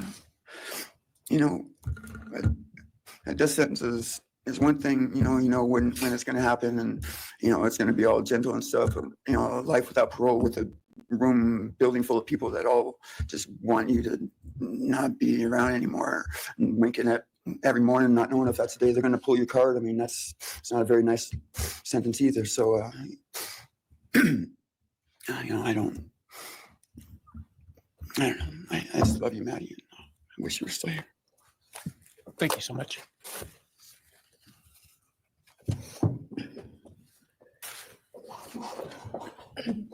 Your Honor, next would be members from the Kaylee Gonsalves family. First will be her father, Steve Gonsalves. Oh, hold on. Wait, hold on physically. Wait till you. That was hard. That was so hard. Wait till you hear the Gonsalves. Wait till you hear this next 3. That was very hard. No, I know, and I'll get there. I just feel so bad. That was very hard to hear, and especially because you see that he wrote something down, and he must have lost the spot, and he goes to look for it, and he's like, I don't even know. That was just heartbreaking. Yeah, I feel for him. I feel for all of them, but this guy definitely has no feelings. It doesn't bother him, the pain that he's caused. That's the difference between him and most people, right? The humanity aspect of it. For those of you that are saddened and things, even if you had once thought he was innocent, and if this doesn't break your heart of what some of these people went through, and you feel exactly like him, I mean, you're probably part of the problem. But if this is breaking your heart, and you look at this guy and his emotions are just not there, doesn't care. It's terrible. Crazy. People are requesting that for these next few that you put it on 1 speed, because it's that you'll see what they mean. Yeah, that's what I was doing. I was going So, to say, you'll see what they mean too. Wait till you see Olivia. Oh my God. all right, let's do this. Let's see what happens. I have not seen any of this at all. I was going to say, Whatsoever. I'm more interested in looking at your reaction at this point than BK's. Oh, nice.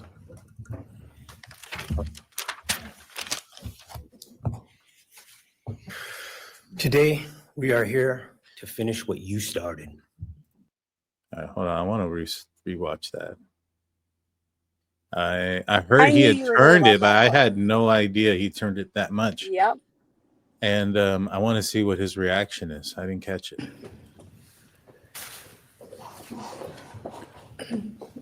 Your Honor, next would be members from the Kaylee Gonsalves family. First will be her father, Steve Gonsalves.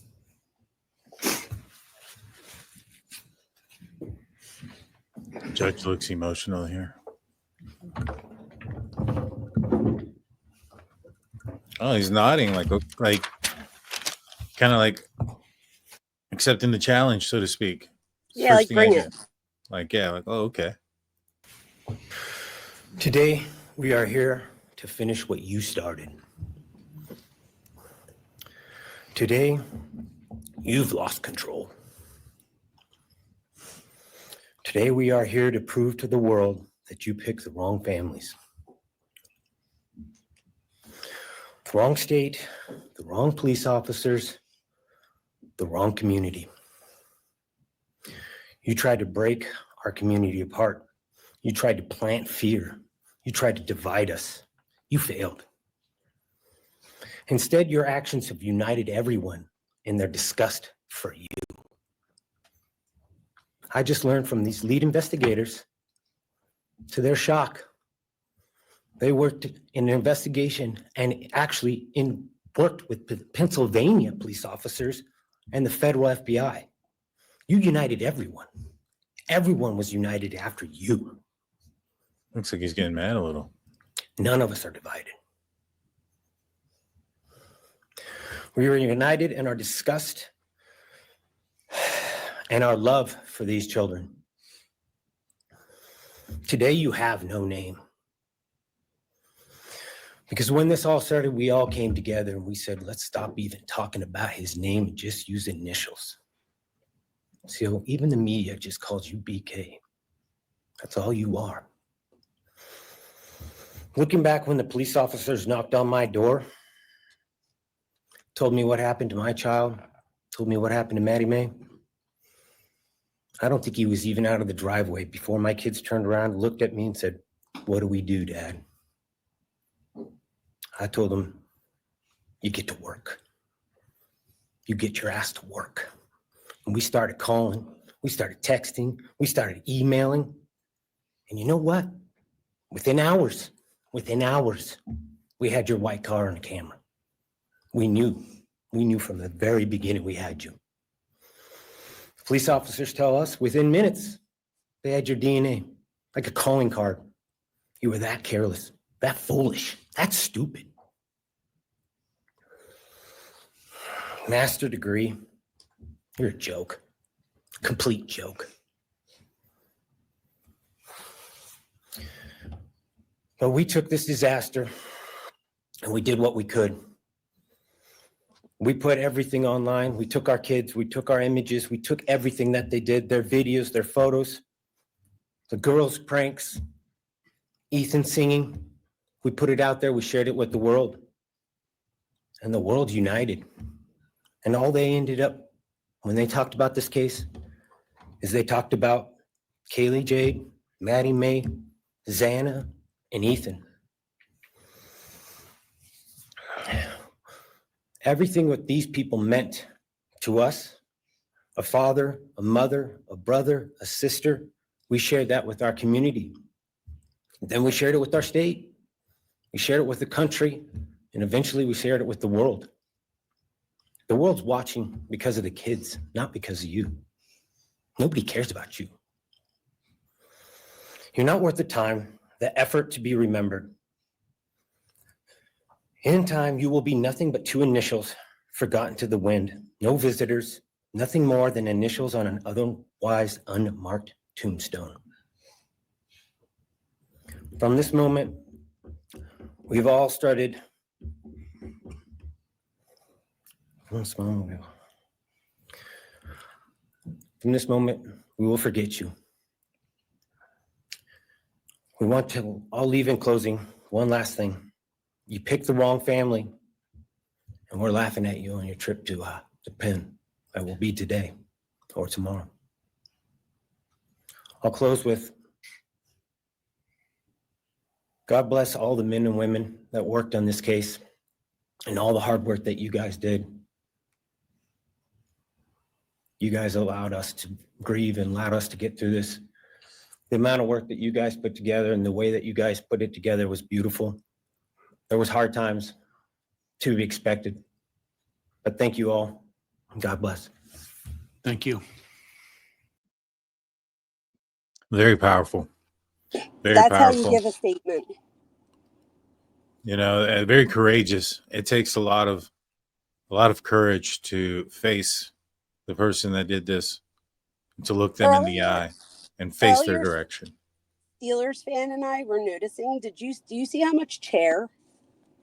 Like, look at how much chair you see now. Where before, like, he's literally going down in the chair. Yeah. You know, I noticed him nodding a little bit. He looked like he was getting mad. Mm-hmm. Wait till you see the next one. Like his eyebrows were starting to protrude out more. You know? Mm-hmm. And, you know. And his jaw. Mm-hmm. I agree. During Olivia's statement, pause to give us live reaction feedback. Yeah, like you'll see what they mean. Olivia literally, like, I can't even explain it. She like does better than an A+. She like got the assignment. All right. Is she next? Yes, wait till you see. All right. I have not seen any of this. I have Oh not my seen God. Steve. I have not seen Olivia's. I've heard a lot of people say that he puts him in his place or things of that nature, but I have not seen any of it.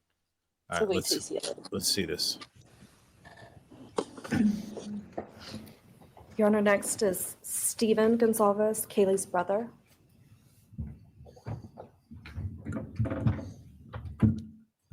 Stephen's actually gonna pass. I'm gonna go. Okay. Olivia Gonsalves, Kaylee's sister. Stephen did talk, Steve Gonsalves Jr., and I have his statement after the fact. And I understand why he paused, and we'll watch that after the fact too. Hello, I'd like to start by thanking the court for allowing me the time and opportunity to speak today. My name is Olivia, and I'm the big sister of Kaylee Gonsalves, and I was blessed to love Madison Mogen as a sister too. I'm not here today to speak in grief. I'm here to speak in truth. Because the truth is, my sister Kaylee and her best friend Maddie were not yours to take. They were not yours to study, to stalk, or to silence. They were two pieces of a whole, the perfect yin and yang. They are everything that you could never be. Loved, accepted, vibrant, accomplished, brave, and powerful. They were everything you were never going to be. She so got the assignment. I mean, for a person that has struggled with that, his self-worth and things of that nature, So, do you think he feels any of this? Okay, so in this one, for Steve and Olivia especially, if anything, and this is just my opinion, I think if we feel any emotion, it's during these two, and it's probably more like anger. Right. Oh, wait till you see. She goes hard. Wait till you see. All right, well, let's continue. Because the truth about Kaylee and Maddie is they would have been kind to you. If you had approached them in their everyday lives, they would have given you directions, thanked you for the compliment, or awkwardly giggled to make your own words less uncomfortable for you. In a world that rejected you, they would have shown mercy. Because the truth is, I'm angry. Every day I'm angry. I'm left shouting at the inside of my own head everything I wish I could say to you. The truth about me is when I heard the news, I didn't cry. I listened for them. I promised them I would, that I would fight for them, that I would show up no matter what it cost me. I swore I'd never let them feel alone. Because you see, I've always been their heavyweight. I've always been the one to fight the battles they didn't feel ready to fight themselves. All it ever took was a call, and they knew I would handle it for them, no matter the time, no matter the cost. They could wave their white flag because they knew I would never back down, not for them. And not even death could change that. Somewhere along the line, I started to think about what I would say to them if I was given just one last chance. If I could gather enough heartbreak or love or sacrifice or whatever it took to get just one message across, what would I say? Throughout this entire process, I've written my feelings down at every moment, my wishes, my love, my denial, my anger. And as one final act of love, I'd planned to read these thoughts, even jarring and discombobulating and not even making sense. Because for me, that was true love. As bare and as naked as it could be, not laced in pretty words or dressed for the occasion, but written through bleary eyes at 2 a.m. with clenched fists, angry at this reality. My true final act of love was to continue on without them, for them. That dream to read aloud my love to them, to bring meaning through pain, was the latest blow in realizing you don't deserve it. And Kaylee and Maddie don't need it. Kaylee and Maddie have always known my love, and they would never ask me to prove it by further victimizing myself to a defendant who has shown no guilt, no remorse, no apprehension. They would say to me, Nodded a little bit. why would you give the satisfaction In agreement. of showing vulnerability now? You promised you would never back down. And for that clarity, I'm thankful. I won't stand here and give you what you want. I won't offer you tears. I won't offer you trembling. Disappointments like you thrive on pain, on fear, and on the illusion of power. And I won't feed your beast. Instead, I will call you what you are: sociopath, psychopath, murderer. I will ask the questions that reverberate violently in my own head, so loudly that I can't think straight most any day. Some of these might be familiar, so sit up straight when I talk to you. How was your life right before you murdered my sisters? Did you prepare for the crime before leaving your apartment? Please detail what you were thinking and feeling at this time. Why did you choose my sisters? Before making your... So that nod there, I think he realized what it is that she's doing to him. She's asking him the questions that he had asked from the survey. So he's figuring that out. And he doesn't move when she says to sit up. Yeah, sit up straight when I'm talking to you. Yeah, he stays defiant and still slouching. Couple of things. Your move. Did you approach my sisters? Detail what you were thinking and feeling. Before leaving their home, is there anything else you did? How does it feel to know the only thing you failed more miserably at than being a murderer is trying to be a rapper? Did you recently start shaving or manually pulling out your eyebrows? Why November 13th? Did you truly think your Amazon purchase was untraceable because you used a gift card? How do you find it enjoyable to stargaze with such a severe case of visual snow?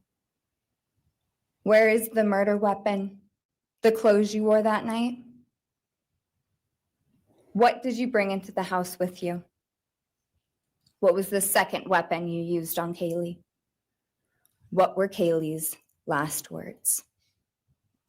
Please describe in detail the level of anxiety you must have felt when you heard the Bearcat pull up to your family home on December 30th, 2022. Which do you regret more? Returning to the crime scene 5 hours later, or never, ever going back to Moscow, not even once, after stalking them there for months. If you were really smart, do you think you'd be here right now? What's it like needing this much attention just to feel real? You're terrified of being ordinary, aren't you? Do you feel anything at all? Or are you exactly what you always feared? Nothing. If you're so powerful, then why are you still hiding, defendant? You see, I'm here today as me. But who are you? Let's try to take off your mask and see. You didn't create devastation. You revealed it in yourself. And that darkness you carry, that emptiness, you'll sit with it long after this is over. That is your sentence. And it was written on the wall long before you ever pled guilty. You didn't win. You just exposed yourself as the coward you are. You're a delusional, pathetic, hypochondriac loser who thought you were so much smarter than everybody else. Constantly scolding, turning your nose up to grammar mistakes, nitpicking and criticizing others.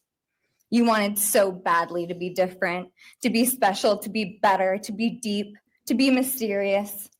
You found yourself thinking you were better than everyone else, and you thought you could figure out the human psyche and see through it, all while tweaked out on heroin. Damn. Lurking in the shadows made you feel powerful because no one ever paid you any attention in the light. You thought you were exceptional, all because of a grade on a paper. You thought you were elite because your online IQ test from 2010 told you so. All of that effort just to seem important. It's desperate. There is a name for your condition, though. Your inflated ego just didn't allow you to see it.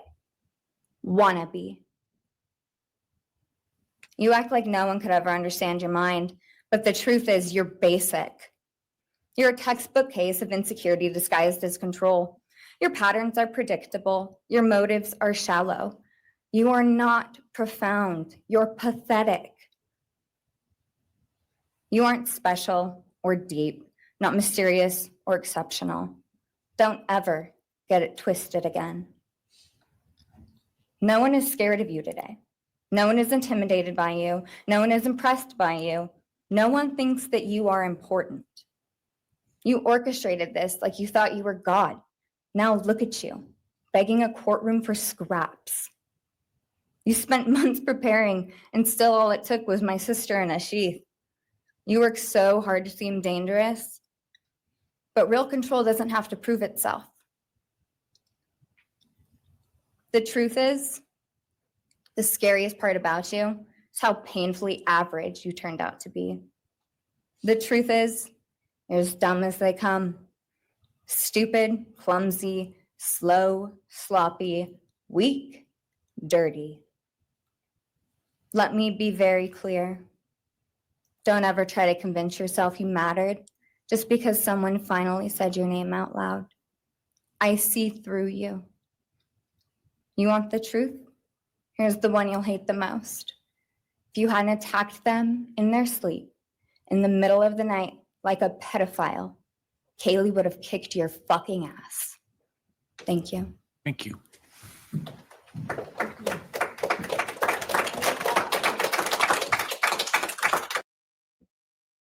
That was powerful. That was Very, powerful. and she knew what to say to get to his ego. Like that's definitely, I feel like what we're seeing there is like a narcissistic injury.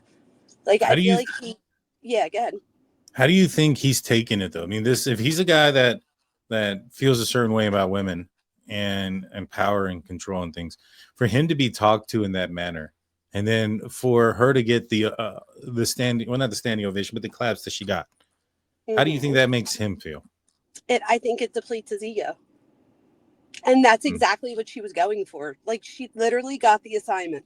She said everything he like was afraid to hear, like everything from the one part where she says something about him being big in the dark because he was nothing in the light.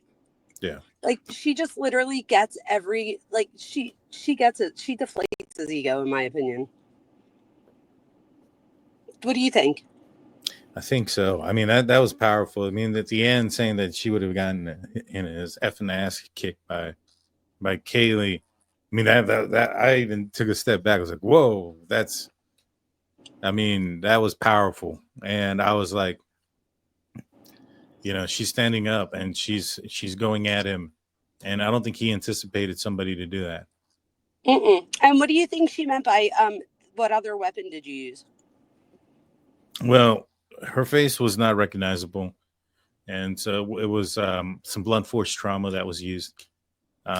My thoughts we are... did talk about this, the butt of the knife. Right. I think it's the butt of the knife. I think if you're reaching over somebody and let's just say he has the knife in I have a selfie stick here. Let's stick this part out. He has the knife this way and he's reaching over. He may end up crossing over and going like that with the butt of the knife, which would apply a lot of force. And that would make sense. And that would be a very devastating, especially the butt of the knife being so strong. I love that. Somebody else wrote too about how she calls him all the things that Ann Taylor was trying to keep out. Yeah, and I love the judge like, doesn't stop any of it. I did too. I said that earlier. The fact that he didn't stop Steve, I thought was great because I think afterwards everybody would have talked about that and less about like everything else. So I think it was good that he was able to just let it go. Yeah, I mean this evil man took the lives of people that they love. You know, I think he's showing in the compassion that maybe they didn't get, you know, from law enforcement early on or throughout this case. And it starts off with, you know, how a bunch of these families, like it was hell to just find out what happened. You know what I mean? Things were being kept from them from the beginning. And so, you know, even having to find out that your loved one has passed through other means outside of law enforcement, when law enforcement was outside that door and we're aware, and yet they're the ones that didn't call. They're not the ones that didn't make contact with the next kin. It took them hours to do those things. And so I appreciate this judge so much. I want to say thank you to Natalie. It comes in with a mic drop for $19.99. And then we have Mikey, what up? Coming in with a membership for 21 months. What's going on, my man? Good to see you. I don't know if I actually showed it. There it goes. Good to see you. Good to see you. You guys are awesome. I appreciate everybody here. Let's continue this.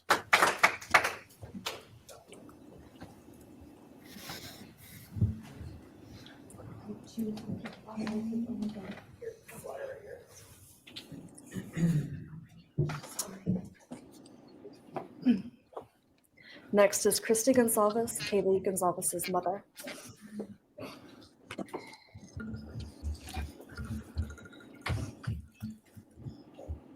Miss Dog Lover comes in $4.99 saying Olivia's statement was so powerful. I hope all the families can now find peace and a way to move forward. Thank you so much for your donation and appreciation with your $9.99. Oh yeah, his dad wasn't there, but the mom and sister were.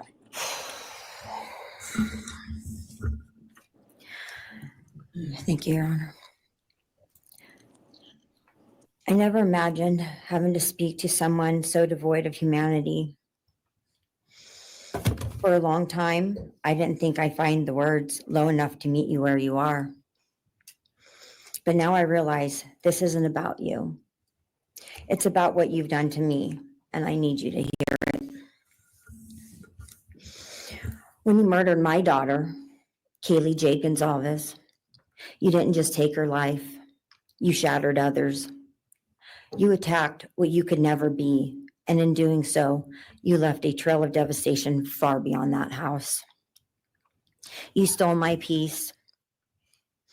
You've altered my every waking moment, every sleepless night, the way I view the world, people, safety, trust. It's all been changed by your cruelty. I no longer recognize parts of myself. Joy is harder to find. Laughter feels foreign. The world moves forward, but I'm suspended in a place of sorrow and rage. You've taken from me something that can never be restored. The grief sits with me every day, some days quietly, and other days so loud it drowns out everything else. The emotional toll you've inflicted on me is immeasurable. I live with a constant ache, with birthdays that are now memorials, with holidays that feel hollow, with empty chairs that scream louder than words ever could. I am forever changed. But for you, as a person working on a PhD in criminal justice, you really didn't think this one through. You're not that good. In fact, you're not that good at anything. You couldn't secure a job. You couldn't get along with others. You couldn't even get a female to look in your direction, all because you are pathetic. Now you're a joke in this courtroom. I wish I could crown you with a jester hat to complete your orange jumpsuit clown look. A dead killer doesn't kill again. So while I'm disappointed the firing squad won't get to take their shots at you, I'm confident that the men in prison will have their way with you in more ways than one. You will finally get what you wanted, physical touch. Just probably not how you were expecting it. See, you haven't beat the system. You've simply entered a new one, where the rules are cruel and the consequences will never end.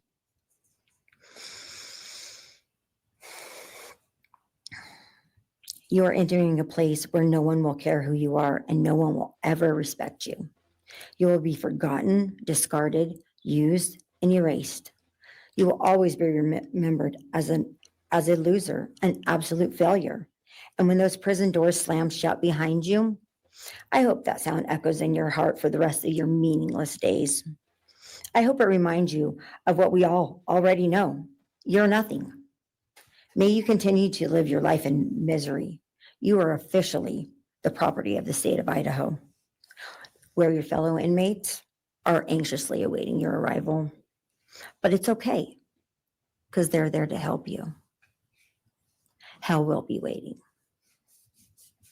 Quick message from our youngest daughter. Aubrey wanted to say, you may have received A's in high school and college, but you're going to be getting big D's in prison. Oh, snap. Thank you.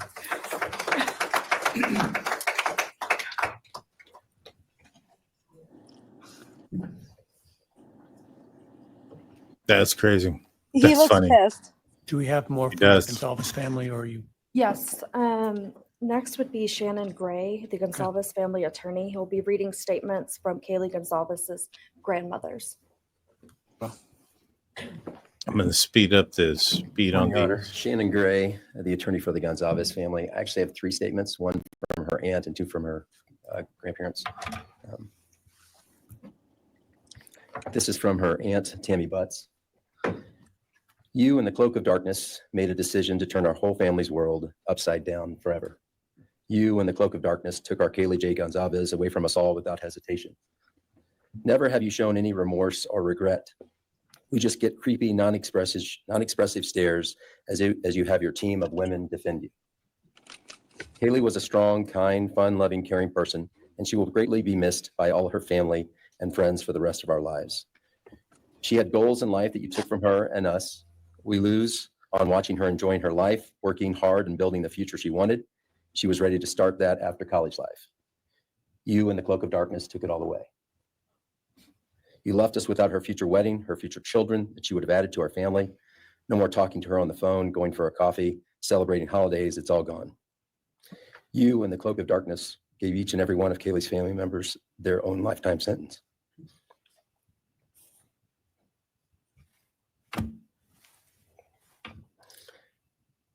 You, in the cloak of darkness, also took our Maddie Mae from all of us. She was so genuine, caring, polite. She was part of our family. You came in, harmed our children that were younger women than you in their own beds. You're nothing, you're a coward. It's not right that you have received life. I pray that you meet your end in the cloak of darkness, burn in hell. I have 2 other statements, Your Honor.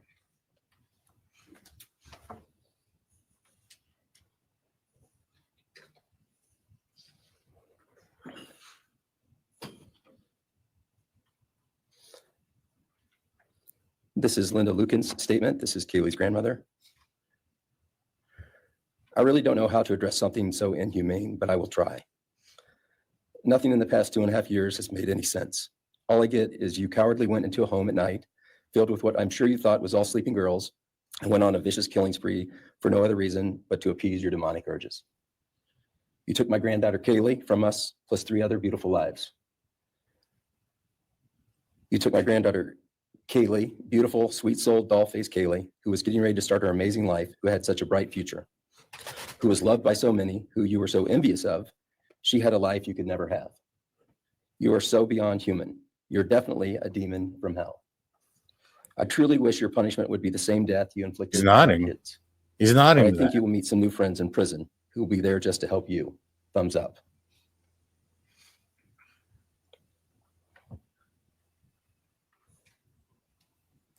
He's nodding to about the being an evil demonic person. He agreed to that. Yeah, because everybody's evil and he's the devil. He's like the best of the evil. Yeah. Call him demonic, and he's like, yeah. Yeah.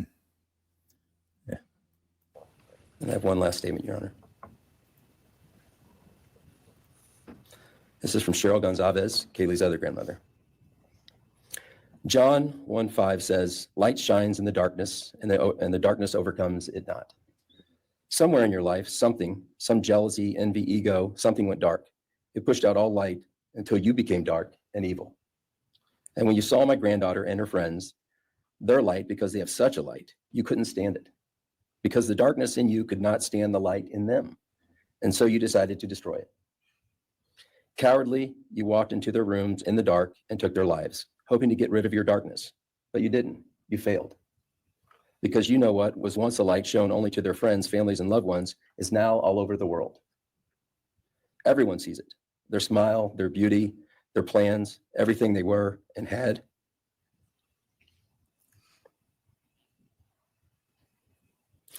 And you think you put a close to it, even that, but you didn't. Because they still exist. They are still light. They are still beautiful. You can never take that away. They will always be in the light of all eternity. And you will be in the darkness because you could not overcome it. You failed. I want you to be gone, more than gone. I want you to be cast out. Cast out from my life, from my family, from this earth. I will not allow your hatred to penetrate into my own soul. You did not get that power. You are evil, and in the end, evil is eradicated. You didn't take Kaylee's light, you spread it into the world. Thank you, Your Honor. Thank you. All right. Are you moving to a different family now? All right, why don't we take a 10-minute recess? All right. All right. We're going to fast forward through this. What did you think so far up to this point? I think that this is so effective. I'm going to turn off my video thing because you can't see me anyway because I'm in my car, but I'm still here. Okay. No problem. Understood. Yeah, I think it's so effective. At least I thought it was. And I think that it's good that it didn't. Remember how they took like an extra day just in case they would need it? I think it's good that it didn't take like 2 days because I think it's more effective when it's like to the point. I wonder how his lawyers feel during this entire process. They've defended him. They've said things like they believe he's innocent. They were going to blame 4 other people. They were going to bring up 4 of the names as a possible alternate perpetrators if that was allowed.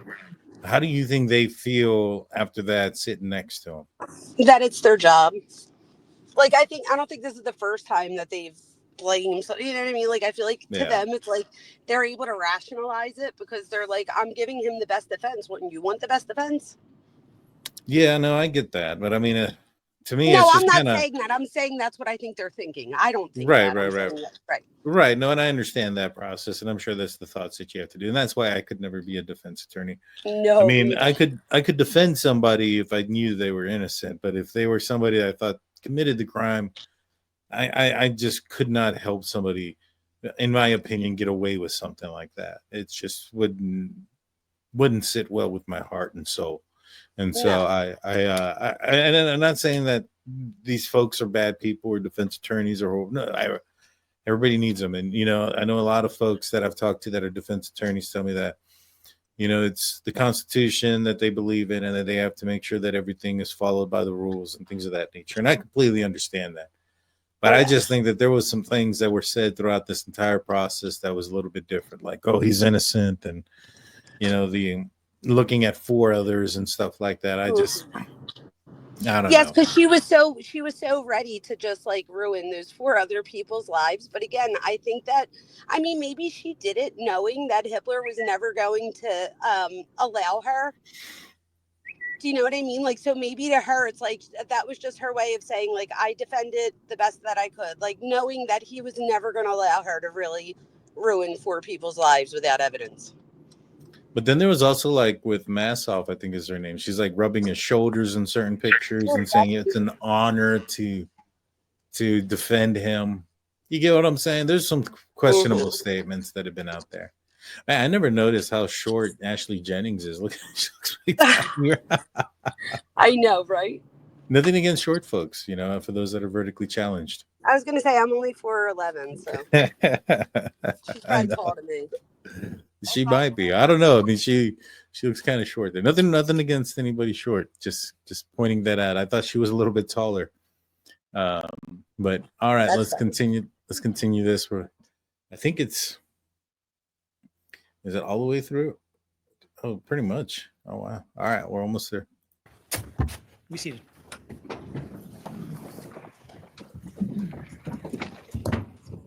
All right, Ms. Jennings. Thank you, Your Honor. The next family is the family of Xana Kernodle, and first would be Jasmine Kernodle, Xana's sister. He looks creepy as hell right there in that posture.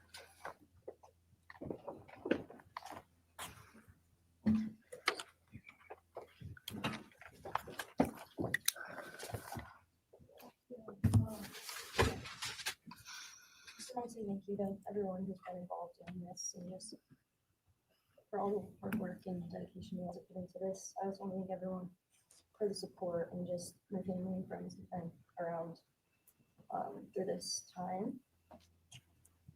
I went back and forth on whether to speak today because the truth is, you don't deserve power over my feelings, my words, or me.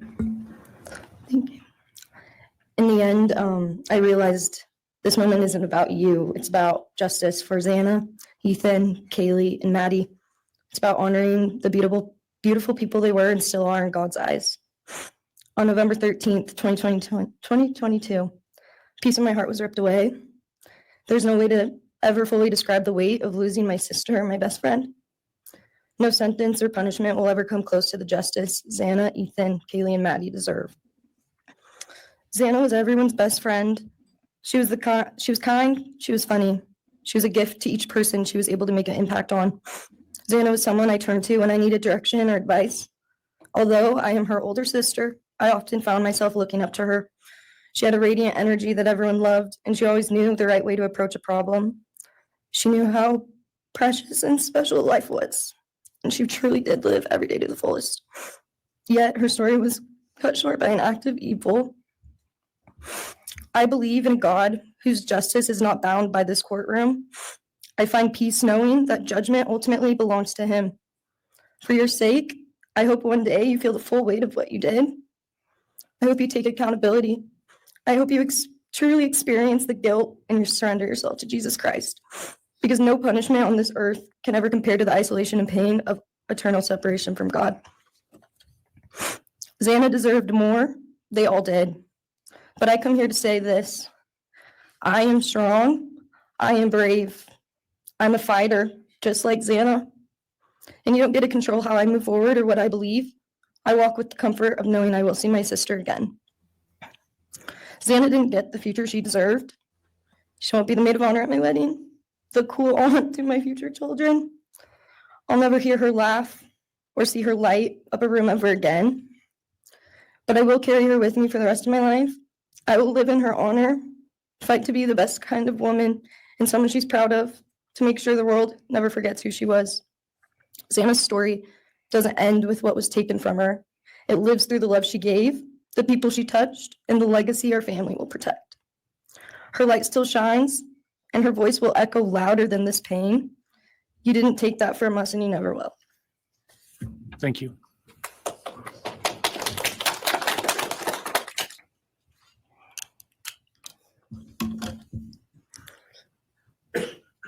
I just want to say before I start, I'm Xana's dad, Jeff Kernodle.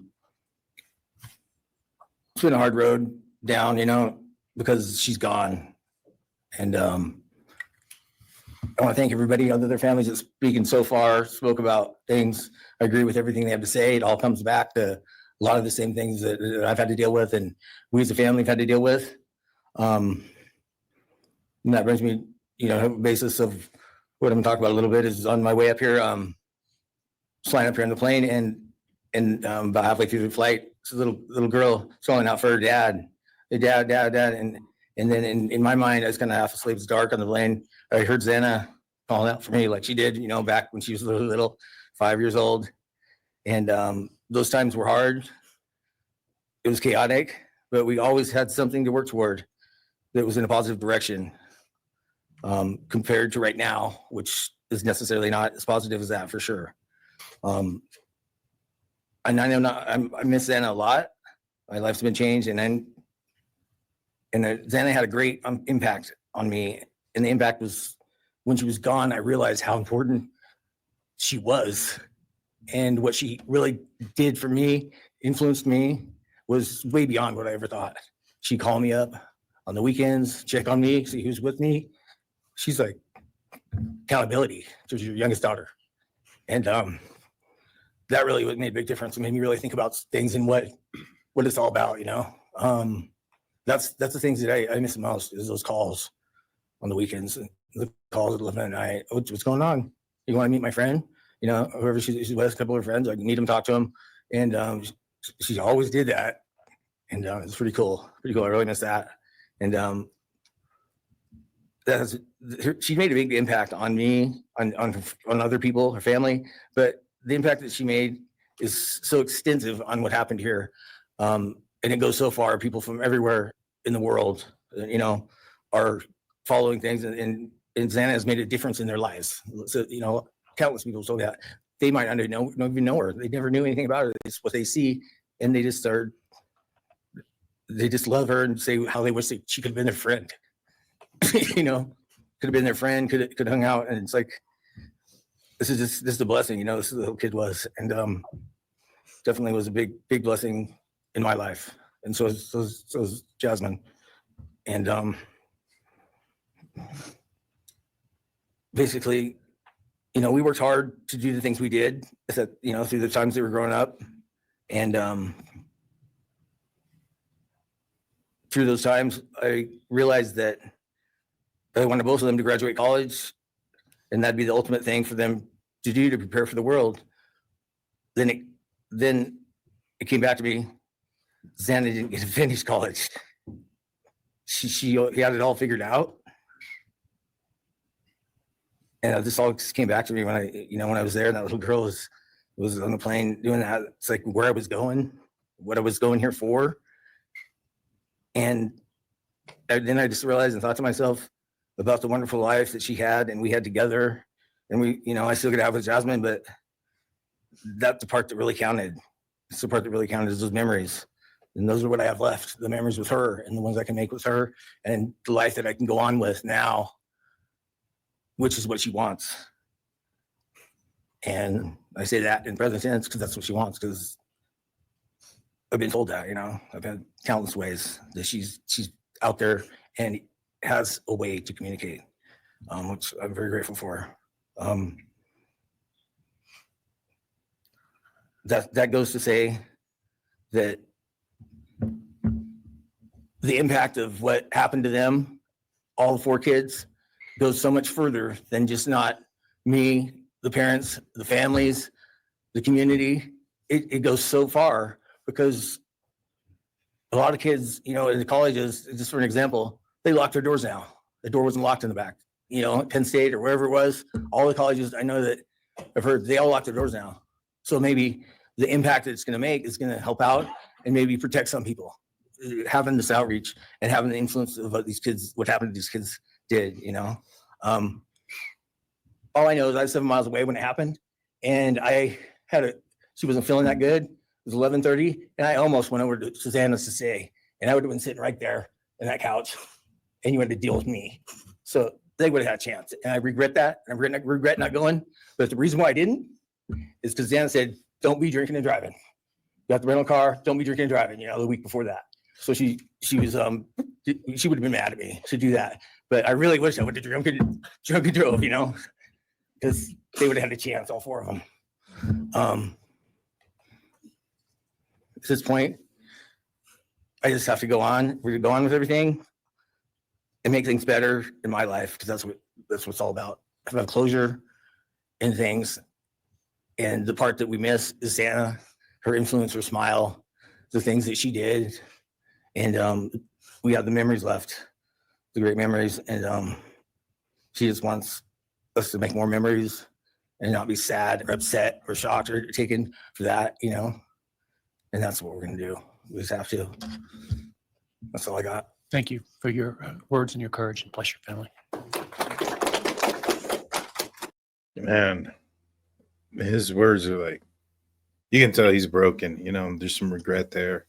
He was going to go over that hard.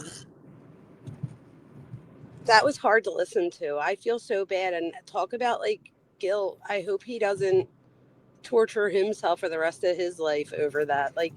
I think a lot of people tend to do that in grief, and it sucks because we could all do that. I'm sure I've done it at some point, but I just hope that he realizes that no matter what he would have done, like Steve always says, even if they would have called 911, for example, it wouldn't have changed the outcome.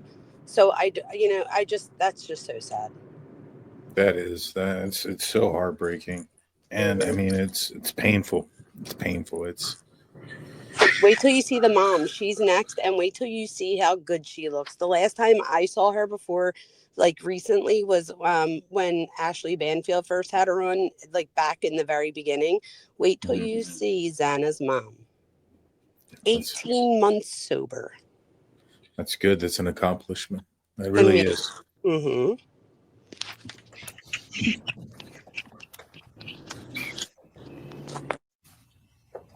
Next, Kim Coronado would like to address the court.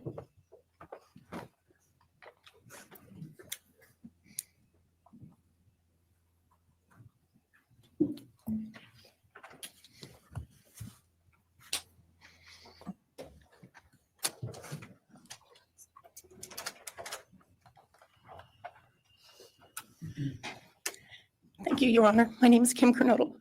I am Xana's aunt. She's after this one, I've sorry. had her in my life, in our family.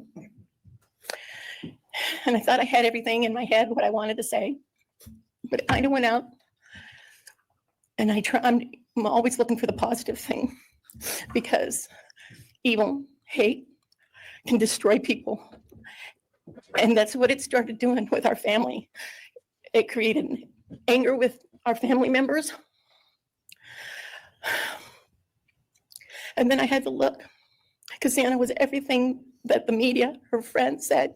She was that fun, loving, high-spirited, beautiful person. And I no longer get to get my nails done with her, have lunch with her.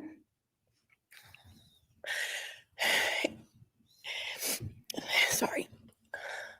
But how I look at it now is this tragedy, this horrible tragedy on all of the 4 children, has brought us closer. You united us with your actions. We're united now, and we're stronger than ever. We have family and friends now that we never knew we had. And, this is probably going to bother everybody, but Bryan, I'm here today to tell you I have forgiven you, because I no longer could live with that hate in my heart.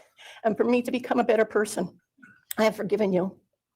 And anytime you want to talk and tell me what happened, get my number. I'm here, no judgment, because I do have answers or questions that I want you to answer. And I'm here. I'll be that one that'll listen to you. Okay? Thank you, Your Honor. Thank you very much. My name's Stratton Knodel, and I'm Xana's uncle. What do you think, Dr. Vona? Do you think he would take her up on that? He kind of nodded a little bit. What exactly did she say? She said that she forgives him. She called him Bryan. Oh, that's what it was. And then she forgives him, and then says she'll be the person that'll listen to him.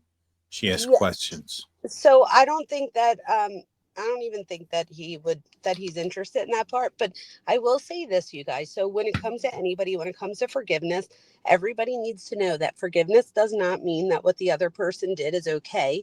And most of the time, right, the other person, sometimes they don't even know that they did anything that they need forgiveness for. So here they are living their life, and you're the one that's like being held back. And it's like, so when you forgive somebody, it's to unchain you so that you can get that independence back. So it just says, I'm no longer going to allow you to have power over me anymore. So she's releasing his power and negative energy from her life. But I don't know that he intellectualizes it that way. This is one of the parts where I feel like he starts to look bored. Mhm. It's unbelievable to me. Like, I feel like I could see the, like, where he looks animated, and then the ones where he's starting to look bored. And I feel like this was one of the ones, like, look, his shoulders are back up. You could see less of the chair now. Mm-hmm. Do Yeah. you see that? Yeah. I What get do what you you're think? saying. I mean, there's some animation there in his eyebrows. There's Mhm. there's something there in the eyebrows, and he was nodding. Um, I don't think he would call her up and answer her questions on her behalf for anything that she wants. But do you think that he could see her as an avenue of, like I mentioned before, the victim's avenue is something that he hasn't studied, something he hasn't seen. This is his first time experiencing that, what it is that these victims felt. You know, I wouldn't be surprised if all his research and everything else that he's done up until this point is basically, you know, even when he was after the murders and while he was on the run, I don't think he was looking up how these families are feeling as much as he was probably looking up himself or like what people were thinking about the crimes. You know, Um, as far as the I murders go, don't think I don't know if he's like googling up victims feeling no. like how they. I don't think that's a part of Mm-mm. anything he did. No, and I feel like you could like see the like hear I said see hear the emotion even in your voice, like how you've been touched by this right now. So, but I think we need to keep reminding ourselves that he probably isn't receiving this the way that we are. So I Mhm. don't know that even now he's even thinking of the victims and how Right. it So, affected them. but what I'm saying is, do you think he can find? Do you think he's thinking of ways to exploit this aunt, Santa's aunt, to, Oh, you know what I mean? um, Reach out as a way of of I never thought reliving the about crime. that. I never thought about that. This is the thing. He's got like Dr. Kathleen Ramsland, Dr. Gary Bricado, like all these people that are world renowned that are waiting to speak to him. So I would say that if he, in my opinion, if he felt like his identity, as far as now he's infamous, that if he felt like that was threatened and there was like nobody paying attention to him, maybe. But I think that he is um, excited by the fact that there's so many famous psychologists that now want to speak to him and Yeah, criminologists. yeah, but those people are coming at him from excitement. He can come at this person out of Mm, fear. You know, this is somebody that he can talk to that has emotions, who was tied, who knows the victims. I see what you're saying. Like she's making herself vulnerable or like letting him know her vulnerabilities and that he could exploit that. Yes, yes. Do you think that he might try to do that? I don't, I have to be honest, I'm not getting that. I mean, if he did, I would not be like, oh my gosh, I'm so surprised. But I wasn't getting that. I feel like in his new life in jail, there's going to be plenty of people that he's going to be manipulating and trying to, negotiate with on the daily. So, but that is a good thought, though. I wouldn't be surprised if it happened, but I don't feel it as if it's something that I don't know. I'm not feeling it, but if it happens, I won't be surprised. Yeah, because to me, it's not like, I mean, all these other forensic psychologists and things of that nature, you know, they're going to ask him, they're going to be intrigued by him, but he's not going to know how they felt while he was on the run. He's not going to know the fear created, those type of things. And that's why maybe it's interesting. GSUPS is in with $20 super chat. I wish I had the strength that Bethany and Dylan showed today. G family remain authentic. Very much appreciated. Thank you so much. Appreciate your support. Thank you, Oh yeah, GSU. 1000%. Let's continue with I think the uncle. Yeah.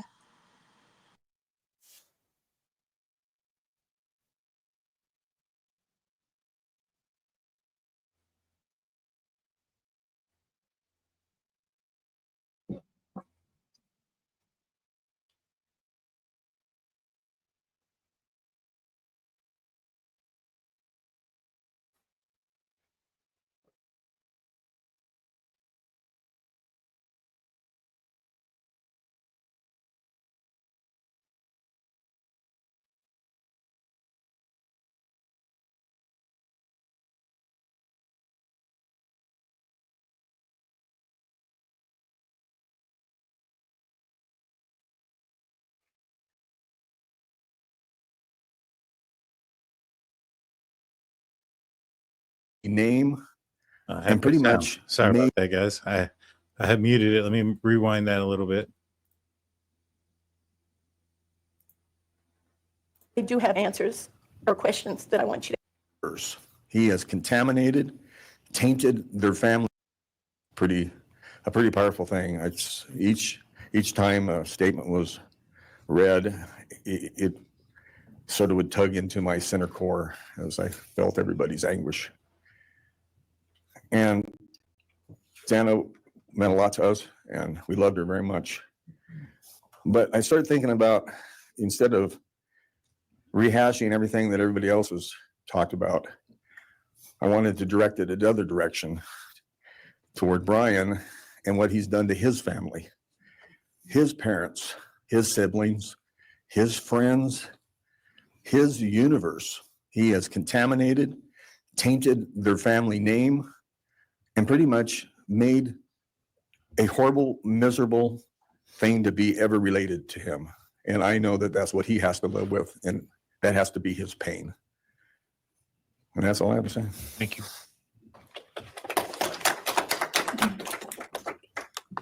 Next, Your Honor, I believe Randy Davis, stepfather to Xana Kernodle, would like to address the court.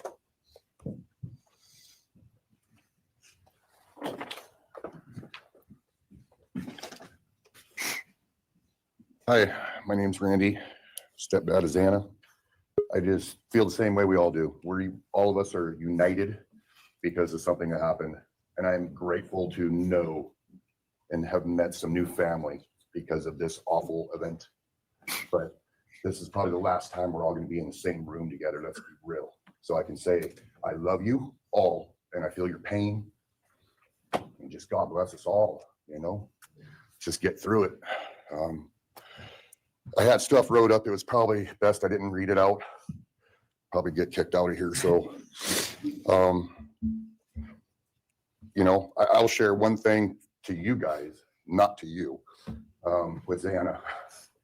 So I was working in North Dakota and came home, and Jazzy and Xana had taken our son Elijah and put him in a dress, makeup, and it was awful. I was like, I don't know. She was funny. I told her she'd be in the movies and be somebody great one day like that. And now she is just above us as an angel with all the other beautiful kids. So let's hold that to our hearts, because this evil thing is not going to take nothing from us. You, man, I don't know what my limits are here, but I'm really struggling, dude. I am struggling. So I want to just be out in the woods with you, just so I can teach you about loss and pain. I love God. I wouldn't take your life. That's up to him. But I guarantee you, you are weak. God, I would just give a moment, man, 5 minutes out in the woods. Oh, man. You're going to go to hell. I know people believe in other stuff. You're evil. There's no place for you in heaven. You took our children. You are going to suffer, man. I'm shaking because I want to reach out to you, but I hope you feel my energy, okay? Go to hell.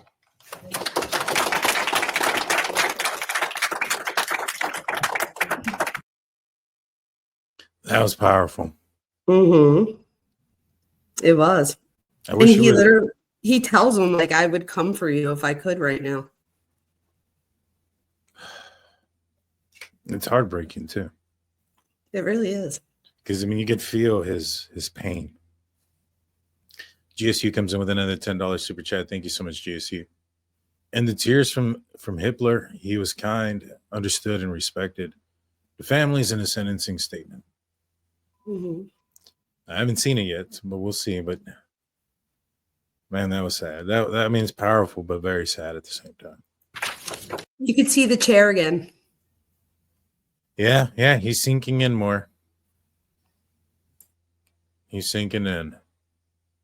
What do you think that implies? Do you think he doesn't want people to see him? Is that what that means? It's like feeling small, which is the opposite of what he wants, right? He wants to feel big and like narcissistic would be grand.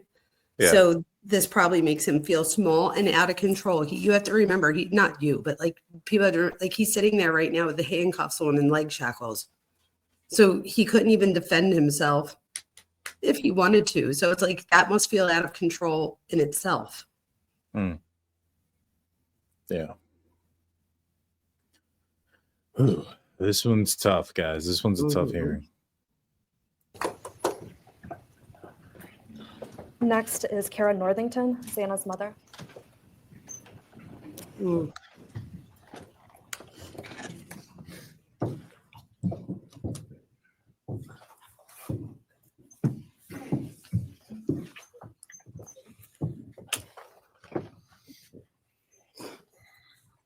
I'm Kara Northington. I am Xana Kernodle's mother. This letter is to you, really, but it's for my daughter, who was murdered by you. Today I stand before you, the man who is responsible for murdering my beautiful daughter, Xana Kernodle. My daughter was beautiful both inside and out. She possessed love for those around her and had a light so bright it will live on forever in our hearts. She brought joy and laughter to her friends, her family, and anyone in her presence.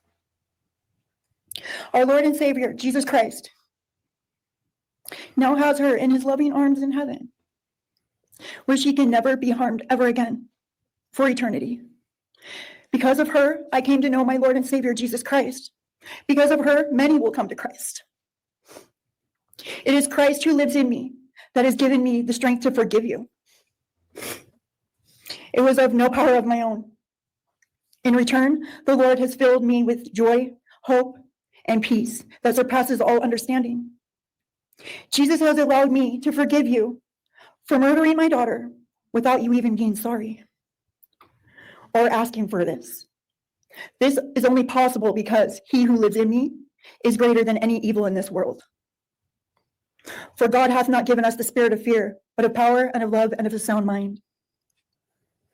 I do not fear you or even let you rent space in my head anymore. This forgiveness has released me from any and all evil you have inflicted on me and my family. It has allowed me to let our Lord deal with you. You have accepted a deal that will prevent you from receiving the death penalty. Nothing man can do to you can ever compare to the wrath of God. Inevitably, you will stand before our Lord and will have to answer to him over the sins you have committed in murdering our children. I pray you come to the end of yourself before that day. Whether you like it or not, heaven is for real and so is hell. The innocent life of Xana that you stole from myself and my family, and the destruction of this, and the destruction it has caused.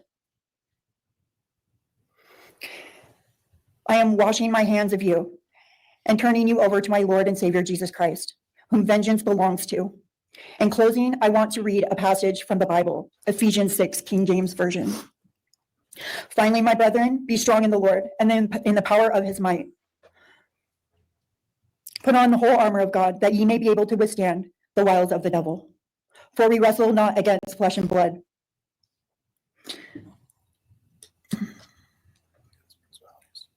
For we wrestle not against flesh and blood, but against principalities, against powers, against the rulers of the darkness of this world, against spiritual wickedness in high places. Wherefore, take unto you the whole armor of God, that ye may be able to withstand in the evil day, that ye may be able to stand in the evil day.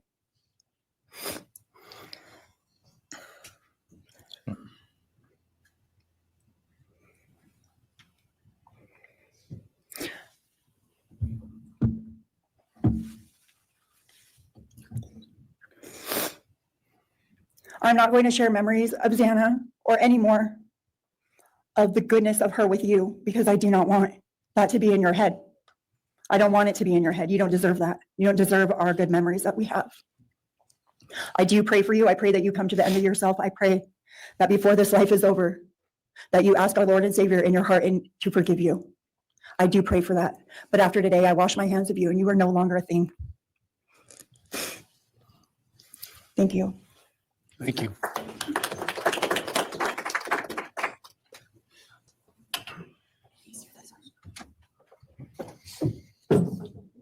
I don't believe the state has any other victim impact statements. Okay.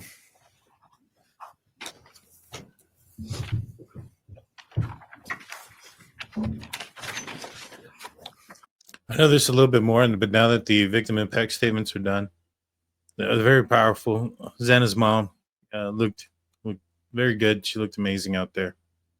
Very strong. I'm glad she found life with Jesus. And just a heartbreaking day so far, gut wrenching from all the victims' family members. It's all right. Let's continue. Let's see what's next. Right. Let's take an argument.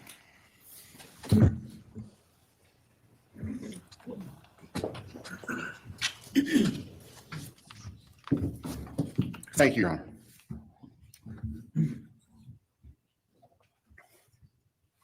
Just as a housekeeping matter to start, there will be the issue of restitution. That is, the documentation is being gathered, and we ask the court would defer that for 30 days so we can present it in an orderly fashion and make sure it's comprehensive for everyone. Any objection to leaving restitution open in 60 days? All right. Thank you, Your Honor.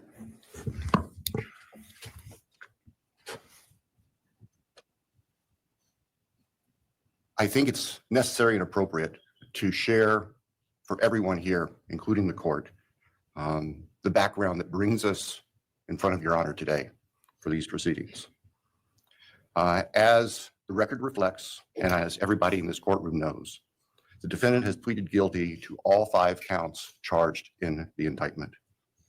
Under oath before Your Honor, he has admitted that the charges against him are true. He has reassured the court that he has not been coerced or threatened to make those admissions. And Your Honor did an extraordinary job in taking the pleas back on July 2nd. We appreciate the court's discipline and insight. The defendant has also waived appeal on the multitude of rulings from this court and Your Honor's predecessor in Latah County on literally dozens of motions seeking to dismiss the case, seeking to control or limit evidence, seeking to offer evidence that would not be appropriate. And we appreciate the court's consistent rulings based on the law, based on the facts. As Your Honor will recall, on June 18th, just really not that long ago, we appeared before this court for arguments on what became the defendant's final motions to this court. Motion where they wanted to offer evidence suggesting that other people were responsible for the defendant's actions, and the motion seeking essentially an indefinite continuance of the trial. It was readily apparent to all of us in the courtroom from Your Honor's comments that those motions were not going to be granted. So we returned to Moscow and continued with what we had been working on for months in preparation for trial. We had no qualms about going to trial if trial was what was necessary and appropriate. The following week after we were in court, we were approached by the defense with an inquiry about a possible plea. And I can tell the court this is the first suggestion ever that there was any consideration, because indeed the defense had maintained from the beginning that Mr. Kohberger, the defendant, was factually innocent. It's clear that the reality of the evidence and the case that had been investigated and prepared and that we were ready to present in court became a reality. Our reaction, among other things, was to reach out to all the families. And in fact, later that week, on Thursday and Friday of that last week of June, we met with representatives by teams, virtual meetings with representatives of all the families. And we talked about the status of the case, and the upcoming trial and things that related to the trial. And we also let them know that there had been an inquiry about whether there might be an offer for a plea. And we asked the family members for their thoughts and feelings. And they were candid. And they have been candid since, and we respect that. And we understand, recognize, and acknowledge that there was a difference of opinion among representatives of the different families. We understand that.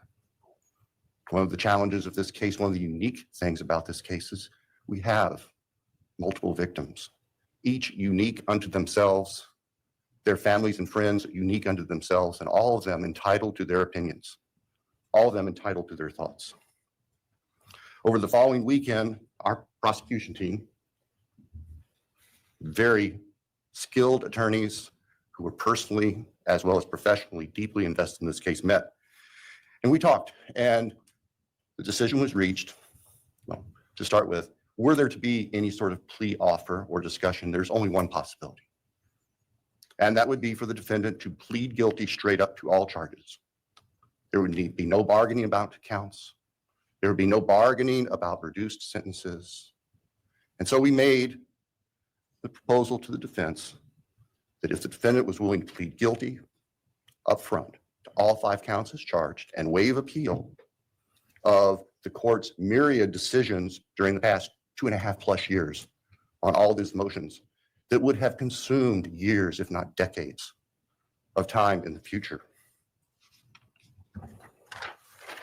By the end of the weekend, we were notified that the defendant was prepared to plead guilty as charged and factually acknowledge his responsibility in court for these horrible crimes. Obviously, those discussions and negotiations were confidential. And as Your Honor noted, I believe that was necessarily so, because if the defendant had decided not to plead guilty, it would have been devastating to our jury pool for there to be public information that there had been given consideration by either party to a plea resolution. And protecting the prospective integrity of the trial after so many years was paramount. So the end of the weekend came. We notified the victims' families of what had occurred. I recognize and acknowledge personally, and I respect the fact that of these fine, suffering people here, not everybody agreed with the decision we make. I accept that. It's my responsibility in the end. I recognize that that's the duty of the office that I hold. So now, it is time for the judicial system to impose final judgment and close the door on this chapter of these tragedies. As the court is aware, by the agreement of the parties, it is the state's prayer. Perhaps have the Elmo please turn on.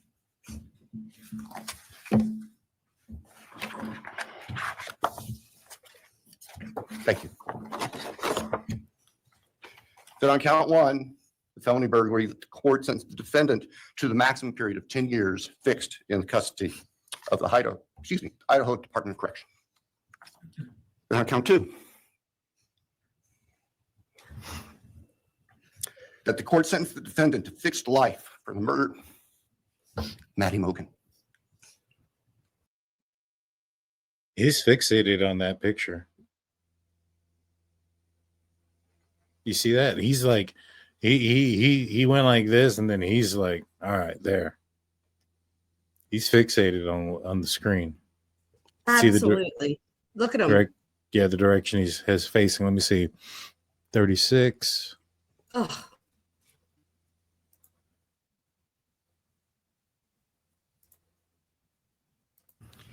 It is time for the judicial system to impose final judgment and close the door on this chapter of these tragedies. As the court is aware, by the agreement of the parties, it is the state's prayer. Perhaps have the Elmo please turn on. See, he looks back at Thompson. Looks again, looks back at Thompson. He's kind of confused. Then on count 1, the felony What's up? burglary, the court sentenced the defendant to the Thompson. maximum period of 10 years fixed in the custody of the Idaho Department of Correction. Then on count 2, Oh, look at him. Benny looks back at Thompson there. that the court sentenced the defendant to fixed That- life for the murder. He sees, stop Mhm. shaking his head. All movement ceases. On count 3, that the court sentenced the defendant Wow. to fixed life No for movement the anymore. murder of Kaylee Gonzalez. Now he's On count turned 4, away. Looks back. that the court sentenced the defendant to fixed life for the murder of Xana Kernodle. He nodded. On count 5, that the court sentenced the defendant to fixed life for the murder of Ethan Chapin. And the state further prays that these sentences be ordered to run consecutively, back to back, not at the same time, to recognize and respect the unique individuality of each of these beautiful young people whose lives were taken brutally and for no reason.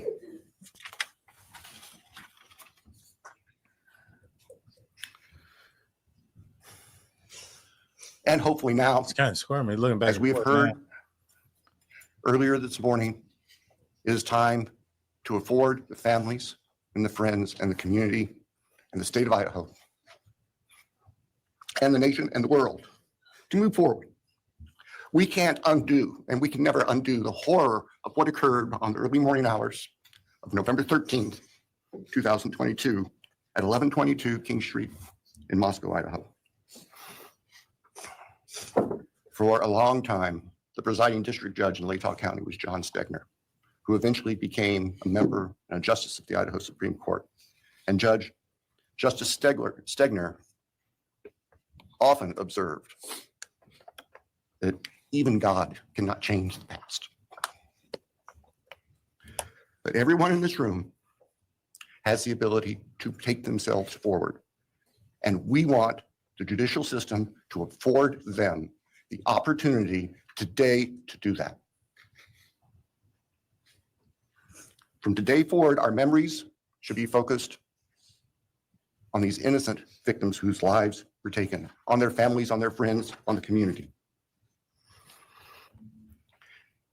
The court has heard discussion, talk today, reminiscences today about a special family that our victims shared, not just their natural, legal, and biological families, not just their university family within their sororities, for example.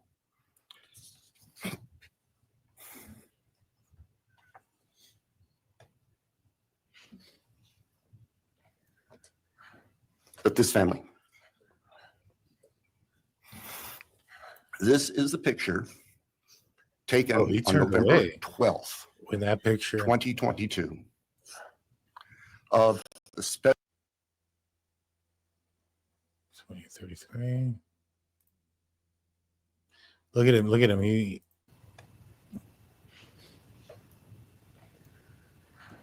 But this family. This is the picture Comes up, turns away. taken on November 12th, 2022 of the special family of Now he's 1122 fixated again. King Road. And you can see all 6 of these dynamic, vibrant, loving, special, innocent faces taken together just across the street from their residence. And barely 12 hours before 4 of them would be brutally murdered in their sleep. They've been described consistently as being He's bright, not looking at that picture. caring, vivacious, with futures we can only imagine now. But they were. Why do you think he's not fixated on this one like the other ones? He stayed looking until the picture came off of the screen. So when I go back after, I want to see exactly what was Thompson saying, because I was so fixated on his face and looking at the picture that I'm wondering if when BK is looking at him, if they're in moments of when he thinks he's saying something incorrect. Almost like looking at him like, what? There was something he just said that I felt like, and I can't remember exactly what it was, but he says something to where I feel like BK's not agreeing with what he's saying, or he's just looking at him, looking him down right now. But he does look back again and look at the photo. Do you think, well, if he was stalking him online, we'll speculate a little bit. Let's just say he was stalking online, and this was the image that was taken that day. This may have been one of the images that was the deciding point for him to have committed the crime that night. Would that have any effect? Because this is an image that played a role in his crime. If it did, but if whether it did or not, but now that you said that, I just realized, I remembered, even after the crime, this is the photo that became like the photo for this crime. So he didn't get arrested right away. So he had, that beginning time where he also was watching or whatever he was doing online. So maybe he already knows this photo. Like maybe he's already stared at the photo enough to know what photo it was. I don't know. That's a good question. Maybe. I don't know that we really could tell though, unless he'd tell us. And I don't even know if we'd get the truth if we ask. It's true. That's true. And they remain a special family that I think we should all recognize and appreciate. So it's time to move forward. There have been a number of statements directed specifically at the defendant today. I have one last thought. After Your Honor imposes judgment, he's still not and looking sentences at the it. defendant to spend the rest of his life in prison. In other words, sentence the defendant to die in prison. He's going to stand up in the belly chains and leg irons that he's wearing today, and he's going to be escorted into the custody of the Idaho Department of Correction. And the door will close behind him forever. That is the closure that we seek, that all of these people, these loving friends and family deserve, so that we can move forward. Thank you, Your Honor. Thank you.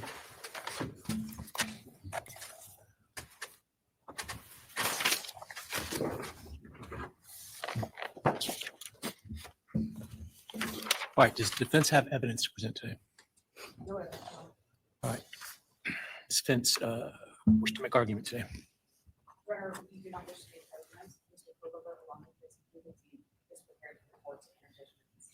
All right, Mr. Kohberger, you have an opportunity to make a statement if you wish to. I take it you are declining. I respectfully decline. Well, What do you think about that? I respectfully decline. I think that this is a great example of how somebody with that might be antisocial or something might remember behavior, like they learn behavior and learn how to act in certain situations. So he says, I respectfully decline. And do you remember in the last one, Hippler tells him that he could sit down, that he understands that he's respecting him. Yeah. So I was gonna feel bring like this is point his up. way of now using that.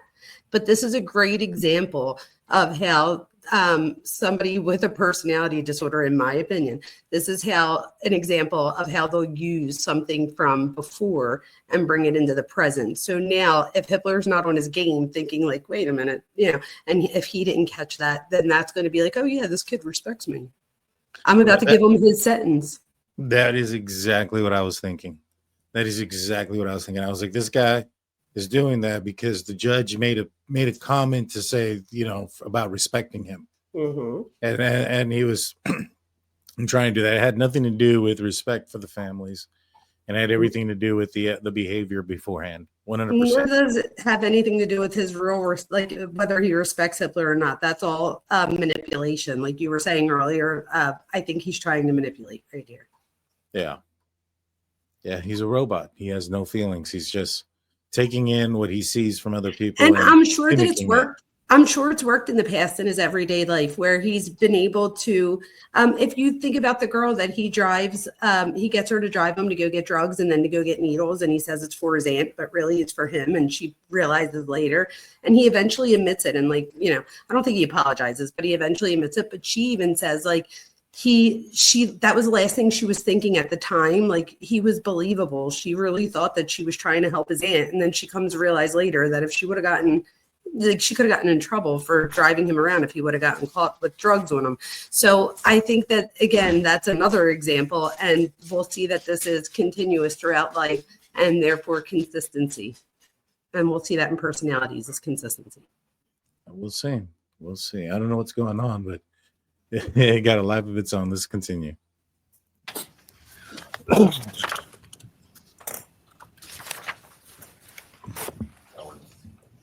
Please. All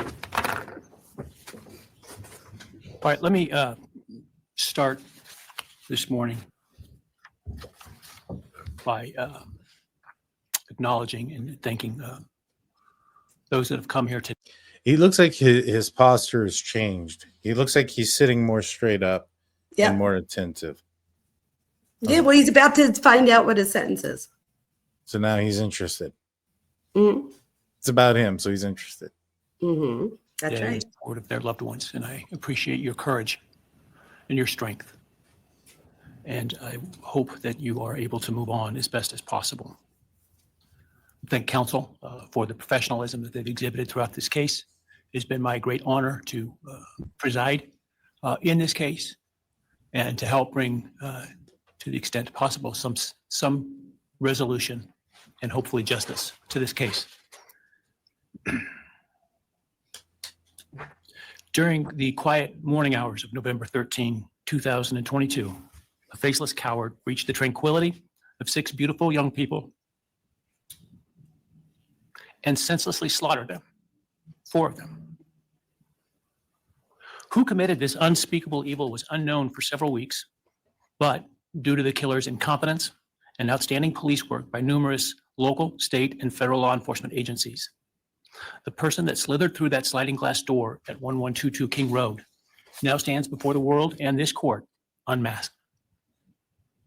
This unfathomable and senseless act of evil has caused immeasurable pain and loss. No parent should ever have to bury their child.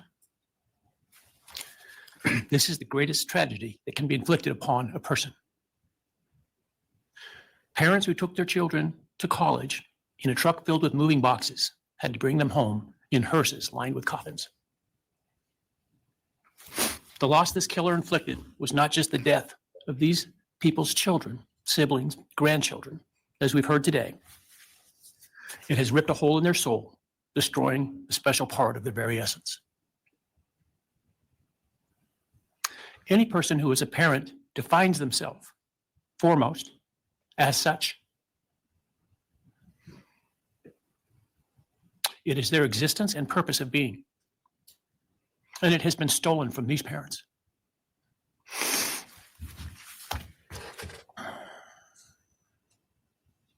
None of us have experienced the loss these victims have in the unspeakable way that they have.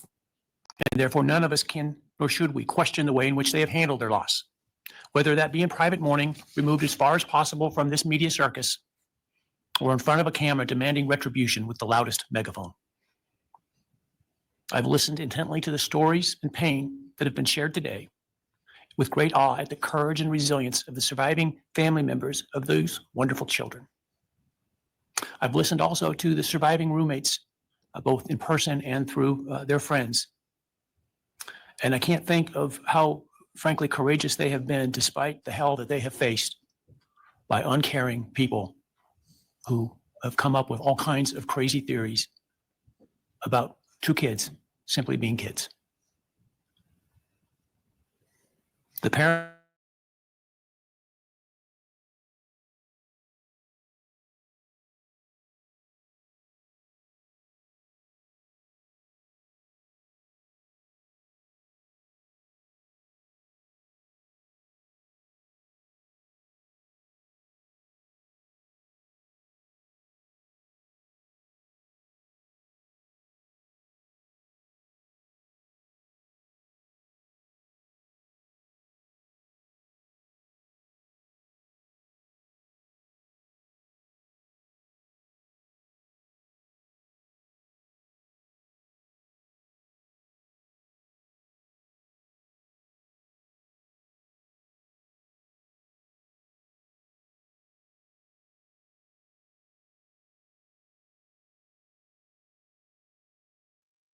Hi, everyone. I thought we were frozen. I was like, I think we're frozen. For once, it's not me. It's usually me, right?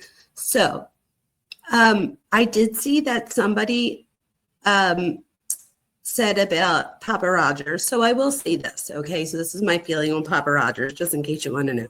So they do say in the press conference that they did not find any evidence that he was Papa Roger. So there you go. I could have been wrong about that. I still feel like, I don't know.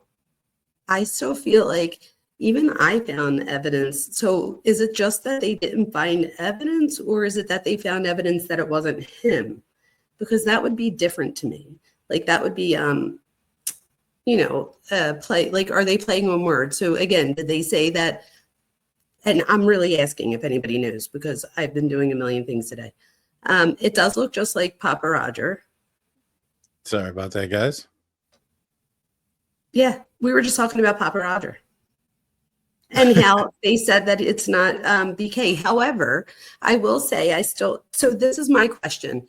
Is it that they didn't find evidence that he was Papa Roger, or did they find that someone else is Papa Roger? Because that says something different to me, because there's a lot of things that they didn't find evidence of. They didn't find evidence of a sexual motive. They didn't find evidence of stalking. They didn't find evidence of them knowing each other. Like, so there's so many things that they didn't find evidence of. So how do I know that Papa Roger doesn't just fall with the rest of those things that we know that there was probably evidence of? For me with Papa Roger, I struggled to ever, like, I had my doubts about him being BK, and some of it was the timing in which some of those those messages were. They weren't in the odd hours of the night. They were in hours that you would expect somebody to be online. That's normal. I thought that he had a lot of self-control by not going back to the crime scene. That took a lot of discipline. And I think that it would have taken more discipline not to do that versus getting online and spewing information that only the killer would know. And so to me, I thought for a large part of this that it was not him. And I kind of got a little convinced there, I kind of was too, because I don't know. But I would love to see all the evidence, because I know, like, so who is Papa Roger? I think, I think it's a cop. I think part of me thought it was a cop. I thought they were trying to get somebody to react, somebody to come forward. Maybe perhaps they thought that the person would be on the online forums and things of that nature. And maybe if they threw out some information and they try to provoke them, like, for instance, when they started saying Papa Roger said something about sexual dysfunction and things of that nature. So I thought for a moment. Doesn't it look like him too, though? That's the weird thing, right? Like how weird is it that you end up getting that? Mm-hmm. I don't want to be like people where we have evidence that, he's saying I'm guilty, and then people are like, no, he's not. So I don't want to be that person with Papa Roger. Like, if I was wrong, I was wrong. It's whatever. But I do want to see, like, I don't want to just be like, okay, I'm wrong. I do want to, like, see, like, where, again, did they find it was connected to someone else, or did they just find lack of evidence that it was him? Because all of that would mean something to me. I'll say this. So I talked to one of the families, and one of the family members, I was asking about Papa Roger, and they were telling me that some of their family members were on the fence. This particular family member thought that there was a good possibility that Bryan Kohberger was Papa Roger. And another family member of theirs didn't think at all that it was Papa Roger. And they said they had a conversation, but it was early on, after Bryan Kohberger's arrest. And they had asked Thompson and the prosecution if Bryan Kohberger was Papa Roger. Now, I had asked, I said, hey, because they were asking me if I thought Papa Roger was Bryan Kohberger. And I said, I'm like 90-ish%, but, I didn't know. I was probably closer to 80, but, for the longest time, I was 50-50 on it. I was like, it's possible, it's possibly not.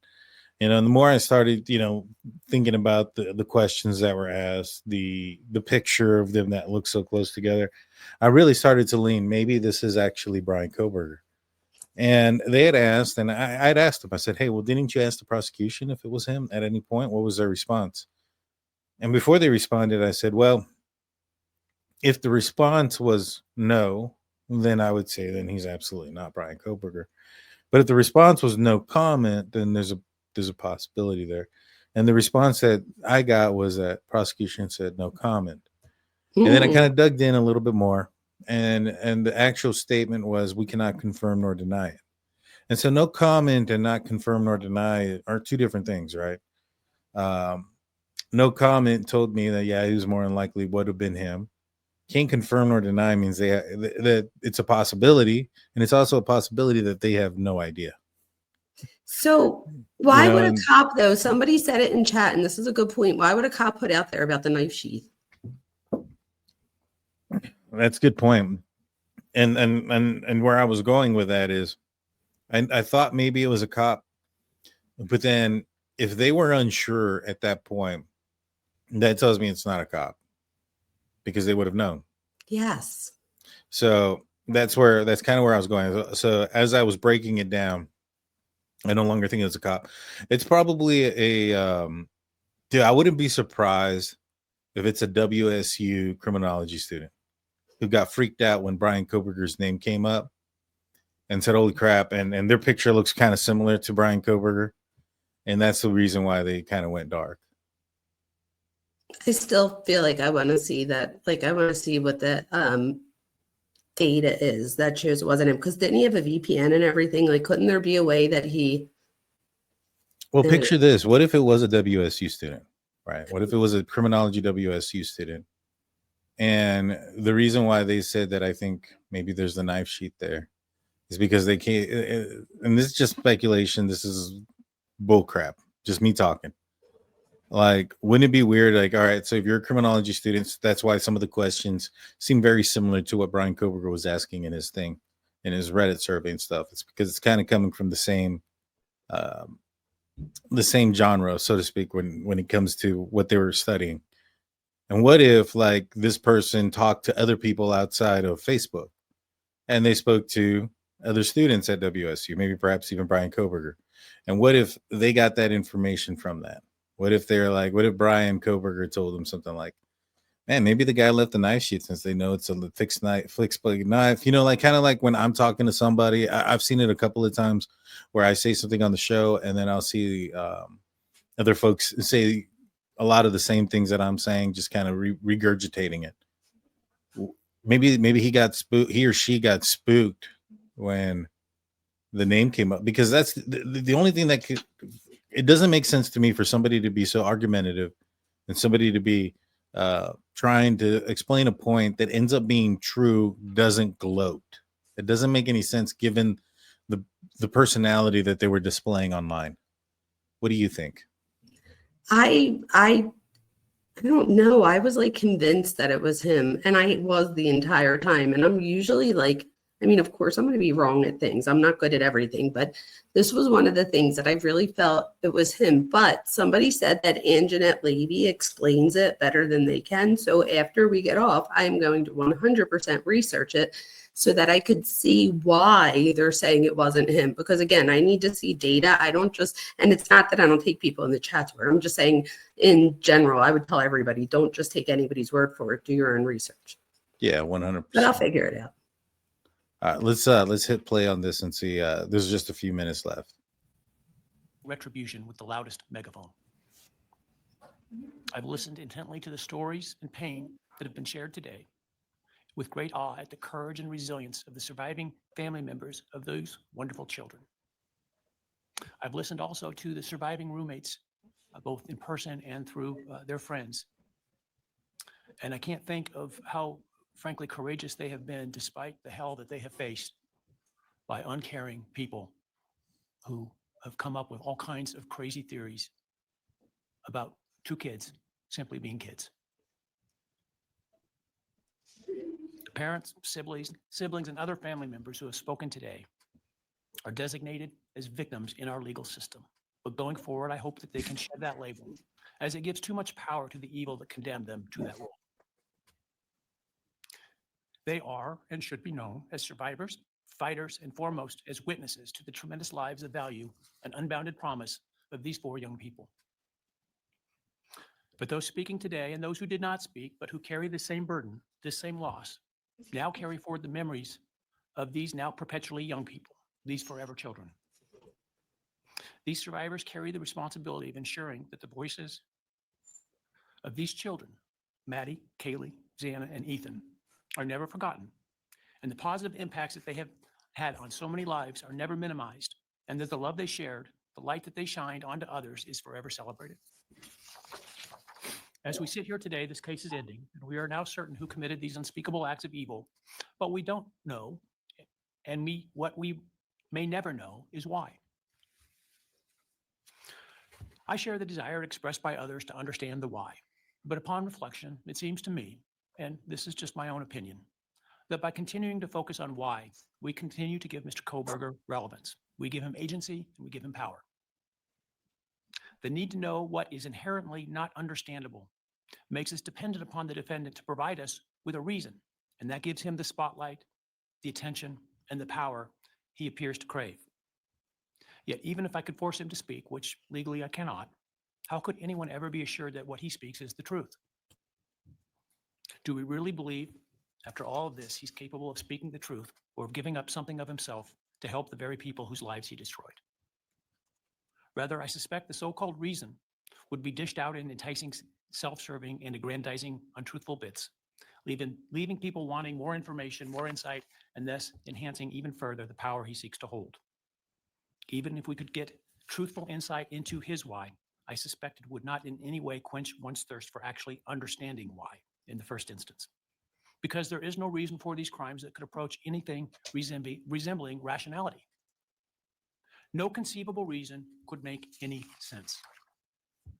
And in the end, the more we struggle to seek explanation for the unexplainable, the more we try to extract a reason, the more power and control we give to him.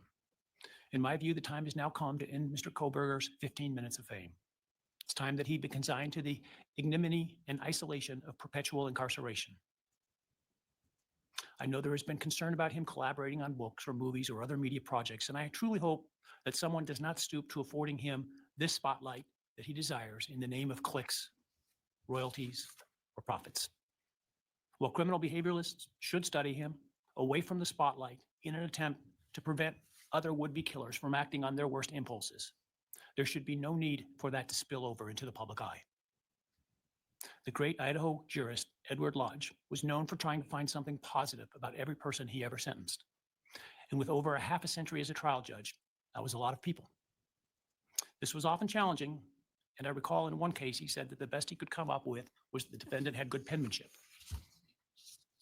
Truth be told, I'm unable to come up with anything redeeming about Mr. Kohberger because his grotesque acts of evil have buried and hidden anything that might have been good or intrinsically human about him. His actions have made him the worst of the worst. Even shaking his head in agreement. Is giving nothing hinting of remorse or redemption, nothing suggesting even a recognition or understanding, let alone regret for the pain that he has caused.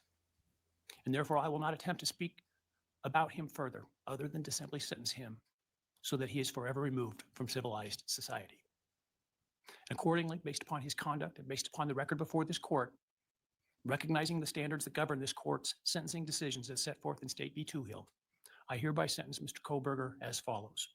On count 1, burglary, 10 years fixed, 0 years indeterminate. I also impose a fine of $50,000. Count 2, first-degree murder of Madison Mogan. I sentence the defendant to a fixed term of life imprisonment without the possibility of parole, a fine of $50,000, and a civil penalty of $5,000 payable to the family of the victim. On count 3, for first-degree murder of Kaylee Gonzalez, I sentence the defendant to a fixed term of life imprisonment without the possibility of parole, a fine of $50,000, and a civil penalty of $5,000 payable to the victim of the family, or to the family of the victim, pardon me. On count 4, for the first-degree murder of Xana Kernodle, I sentence the defendant to a fixed term of life imprisonment without the possibility of parole, a fine of $50,000, and a civil penalty of $5,000 payable to the family of the victim. On count 5, for the first-degree murder of Ethan Chapin, I sentence the defendant to a fixed term of life imprisonment without the possibility of parole, a fine of $50,000, and a civil penalty of $5,000 payable to the family of the victim. The sentences on counts 1, 2, 3, 4, and 5 shall run consecutively to one another. Restitution will be left open for 60 days. Defendant will be required to submit a DNA sample and a right thumbprint impression to the Department of Corrections and comply with the DNA Database Act. I remand the defendant to the custody of the Idaho State Board of Corrections for to be imprisoned in an appropriate facility and execution of the sentence where he will remain until he dies. Though you've waived your right to appeal, you do have a right to file a notice of appeal, and any such appeal must be filed within 42 days of the date of the written judgment, which will be entered shortly hereafter. Though the appeal, you should be aware, may be deemed a violation of the plea agreement, and so I certainly suggest you discuss that with counsel if that is your desire. I ask the media and public present to allow the families to be escorted out first before they leave. Again, thank you to everyone for your stories today. I am strengthened by them, and I am encouraged by your humanity and strength. God bless you. We're adjourned. And that was it. Looks like they come back. Oh, no, it's adjourned. It's just that. All right. One thing real quick, can I say one thing? So, because this is kind of bothersome if it's real.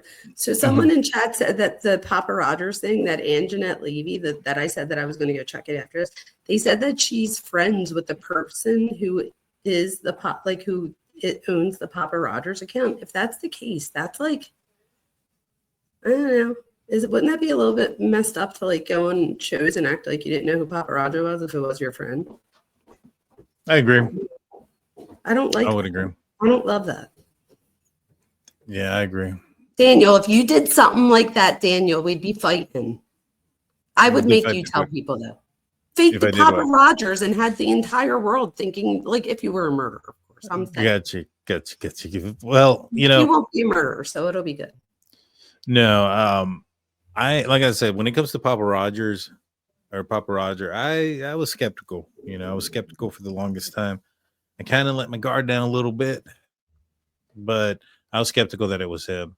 Well, then if it wasn't him, then I'm sure that he's not an incel, in my opinion. I don't know. I mean, I can't say that that's the case. I think that if it was him, he's definitely an incel. If it's not him, I don't think it closes the door on him being an incel. So I still think he's a voluntary celibate. So I think he still shares a lot of the misogyny and the misogynistic mindset. So I do agree with that, but I don't think that he thinks he's an incel.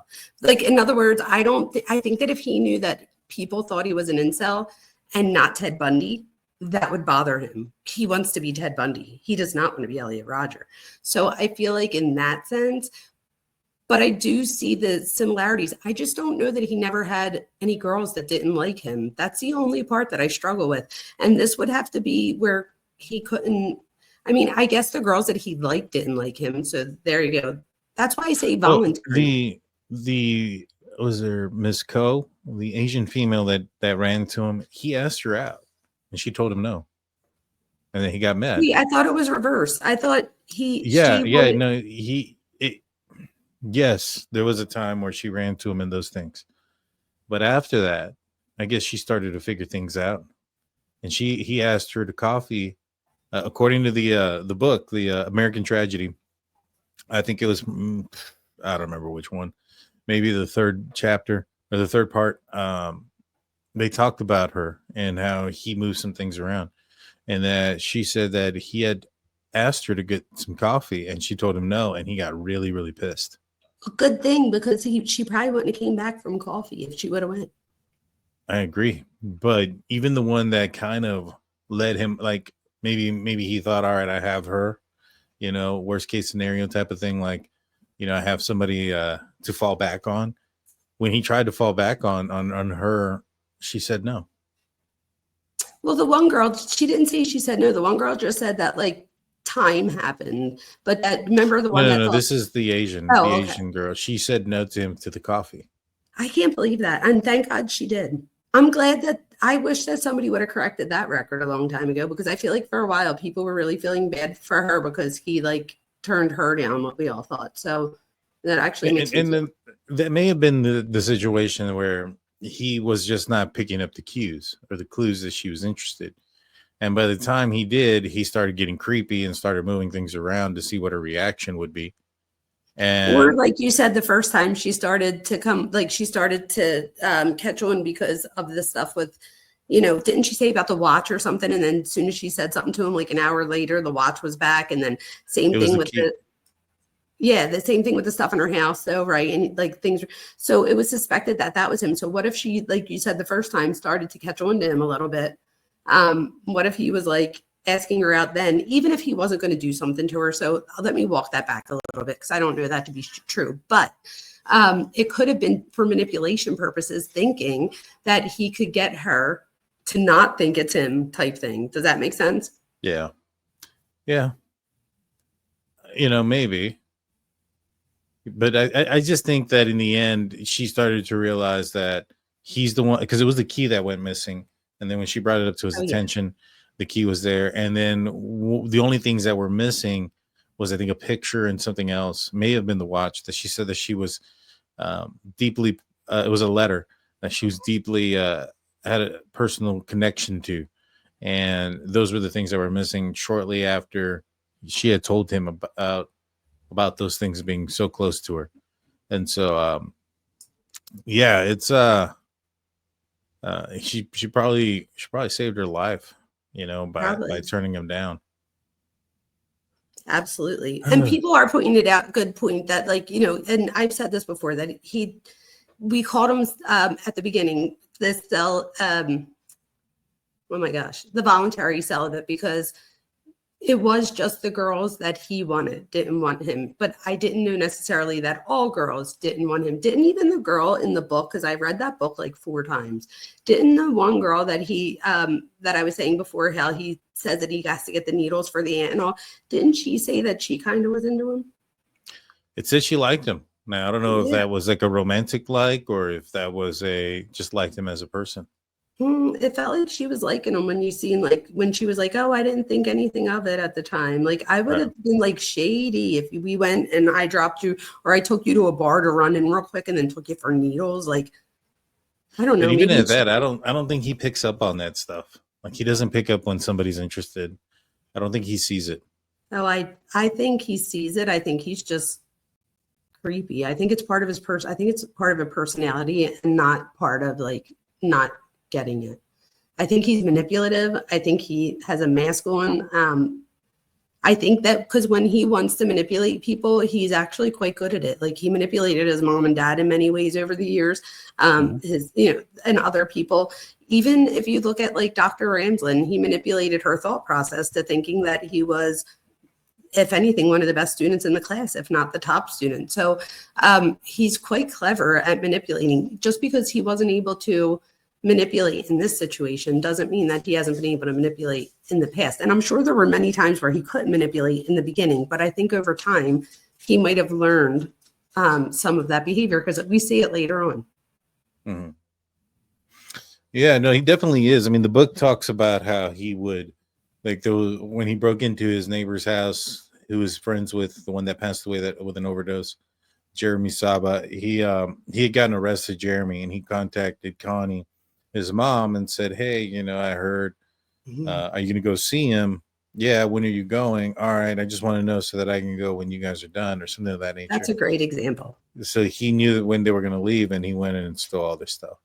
And like she said, when she came back, she thought it like, oh, wait, that was probably him. And then she decides not to call 911, but she doesn't think that right away. Like, so it doesn't occur to her while she's on the phone with him that she says in the book that she really was like, why didn't he come? Like, I thought he was coming. So like he was able to manipulate her in that sense to think that he was really going to go there. And then he winds up going and taking the thing. And we know that it's true, because he goes back and, does he ever really say I'm sorry for it? Or I think she says, like, he just stands in like the kitchen and he's creepy. And she says to him, I know why you're here. She says she thinks about it. She's like, I know why you're here. And he says that he's there to atone. It's part of rehab. I wonder if he ever says, like, I'm sorry, though. I don't know that he ever says, like, I'm really sorry for doing that. So, like, in other words, was it part of the steps? So again, like, he's very robotic and mechanical. Like, I have 12 steps. This is part of the steps. I have to atone one step, whatever. Does that make sense? I think so. I think that's exactly what he's doing. And he's just following the process. I don't think he really cared. Yes, that's what I'm trying to say. Well, guys, tomorrow night I'm going to be back on. I'm going to be talking about some of these documents that have been released. I'm going to go through them tomorrow and just kind of highlight some things. I know there's some stuff that's already been floating around. I think Xana was stabbed over 50 times, Kaylee over 34 times, unrecognizable from the damage that was done to her face. They talk about, the moment that the officers arrive, what they see. Xana was wearing a sweatshirt and panties, apparently. Ethan was, his head was facing towards the wall. It was Ethan's blood that was coming down the back of the house. And it talks about that there was blood coming from the rear of Ethan's legs and the behind his legs. And so that's about as far as I've gotten so far. It's very graphic. So viewer discretion for that one tomorrow. We're going to talk about it. I do have Alina Smith is going to be back on probably a little bit later on this week, kind of talk about her experience in the courtroom. She was out there again. So we're going to have her back on the channel. And we have some FOIAs that have already gone out to get some more information on some stuff. So like, comment, subscribe, because we're going to have all that stuff coming. Dr. Vona, what do you have going on this week? Anything you want to plug in that you have that you're going to be covering? Let me be honest. I don't even know, you guys. I've been working really hard, so I don't know. I haven't really thought about it, but yeah, I don't know. That's a great answer, is that I just don't know. I'd be lying if I said I did, but I will let people know when I figure it out. But I do ask people, please go subscribe. I'm like stuck at like a plateau here. And I don't know if people realize how hard it is to do this. So I don't ask for anything. Just go subscribe. It's free, right? Yeah, go subscribe. Let her know that the DT show sent you. It is the Minds with Dr. Vona.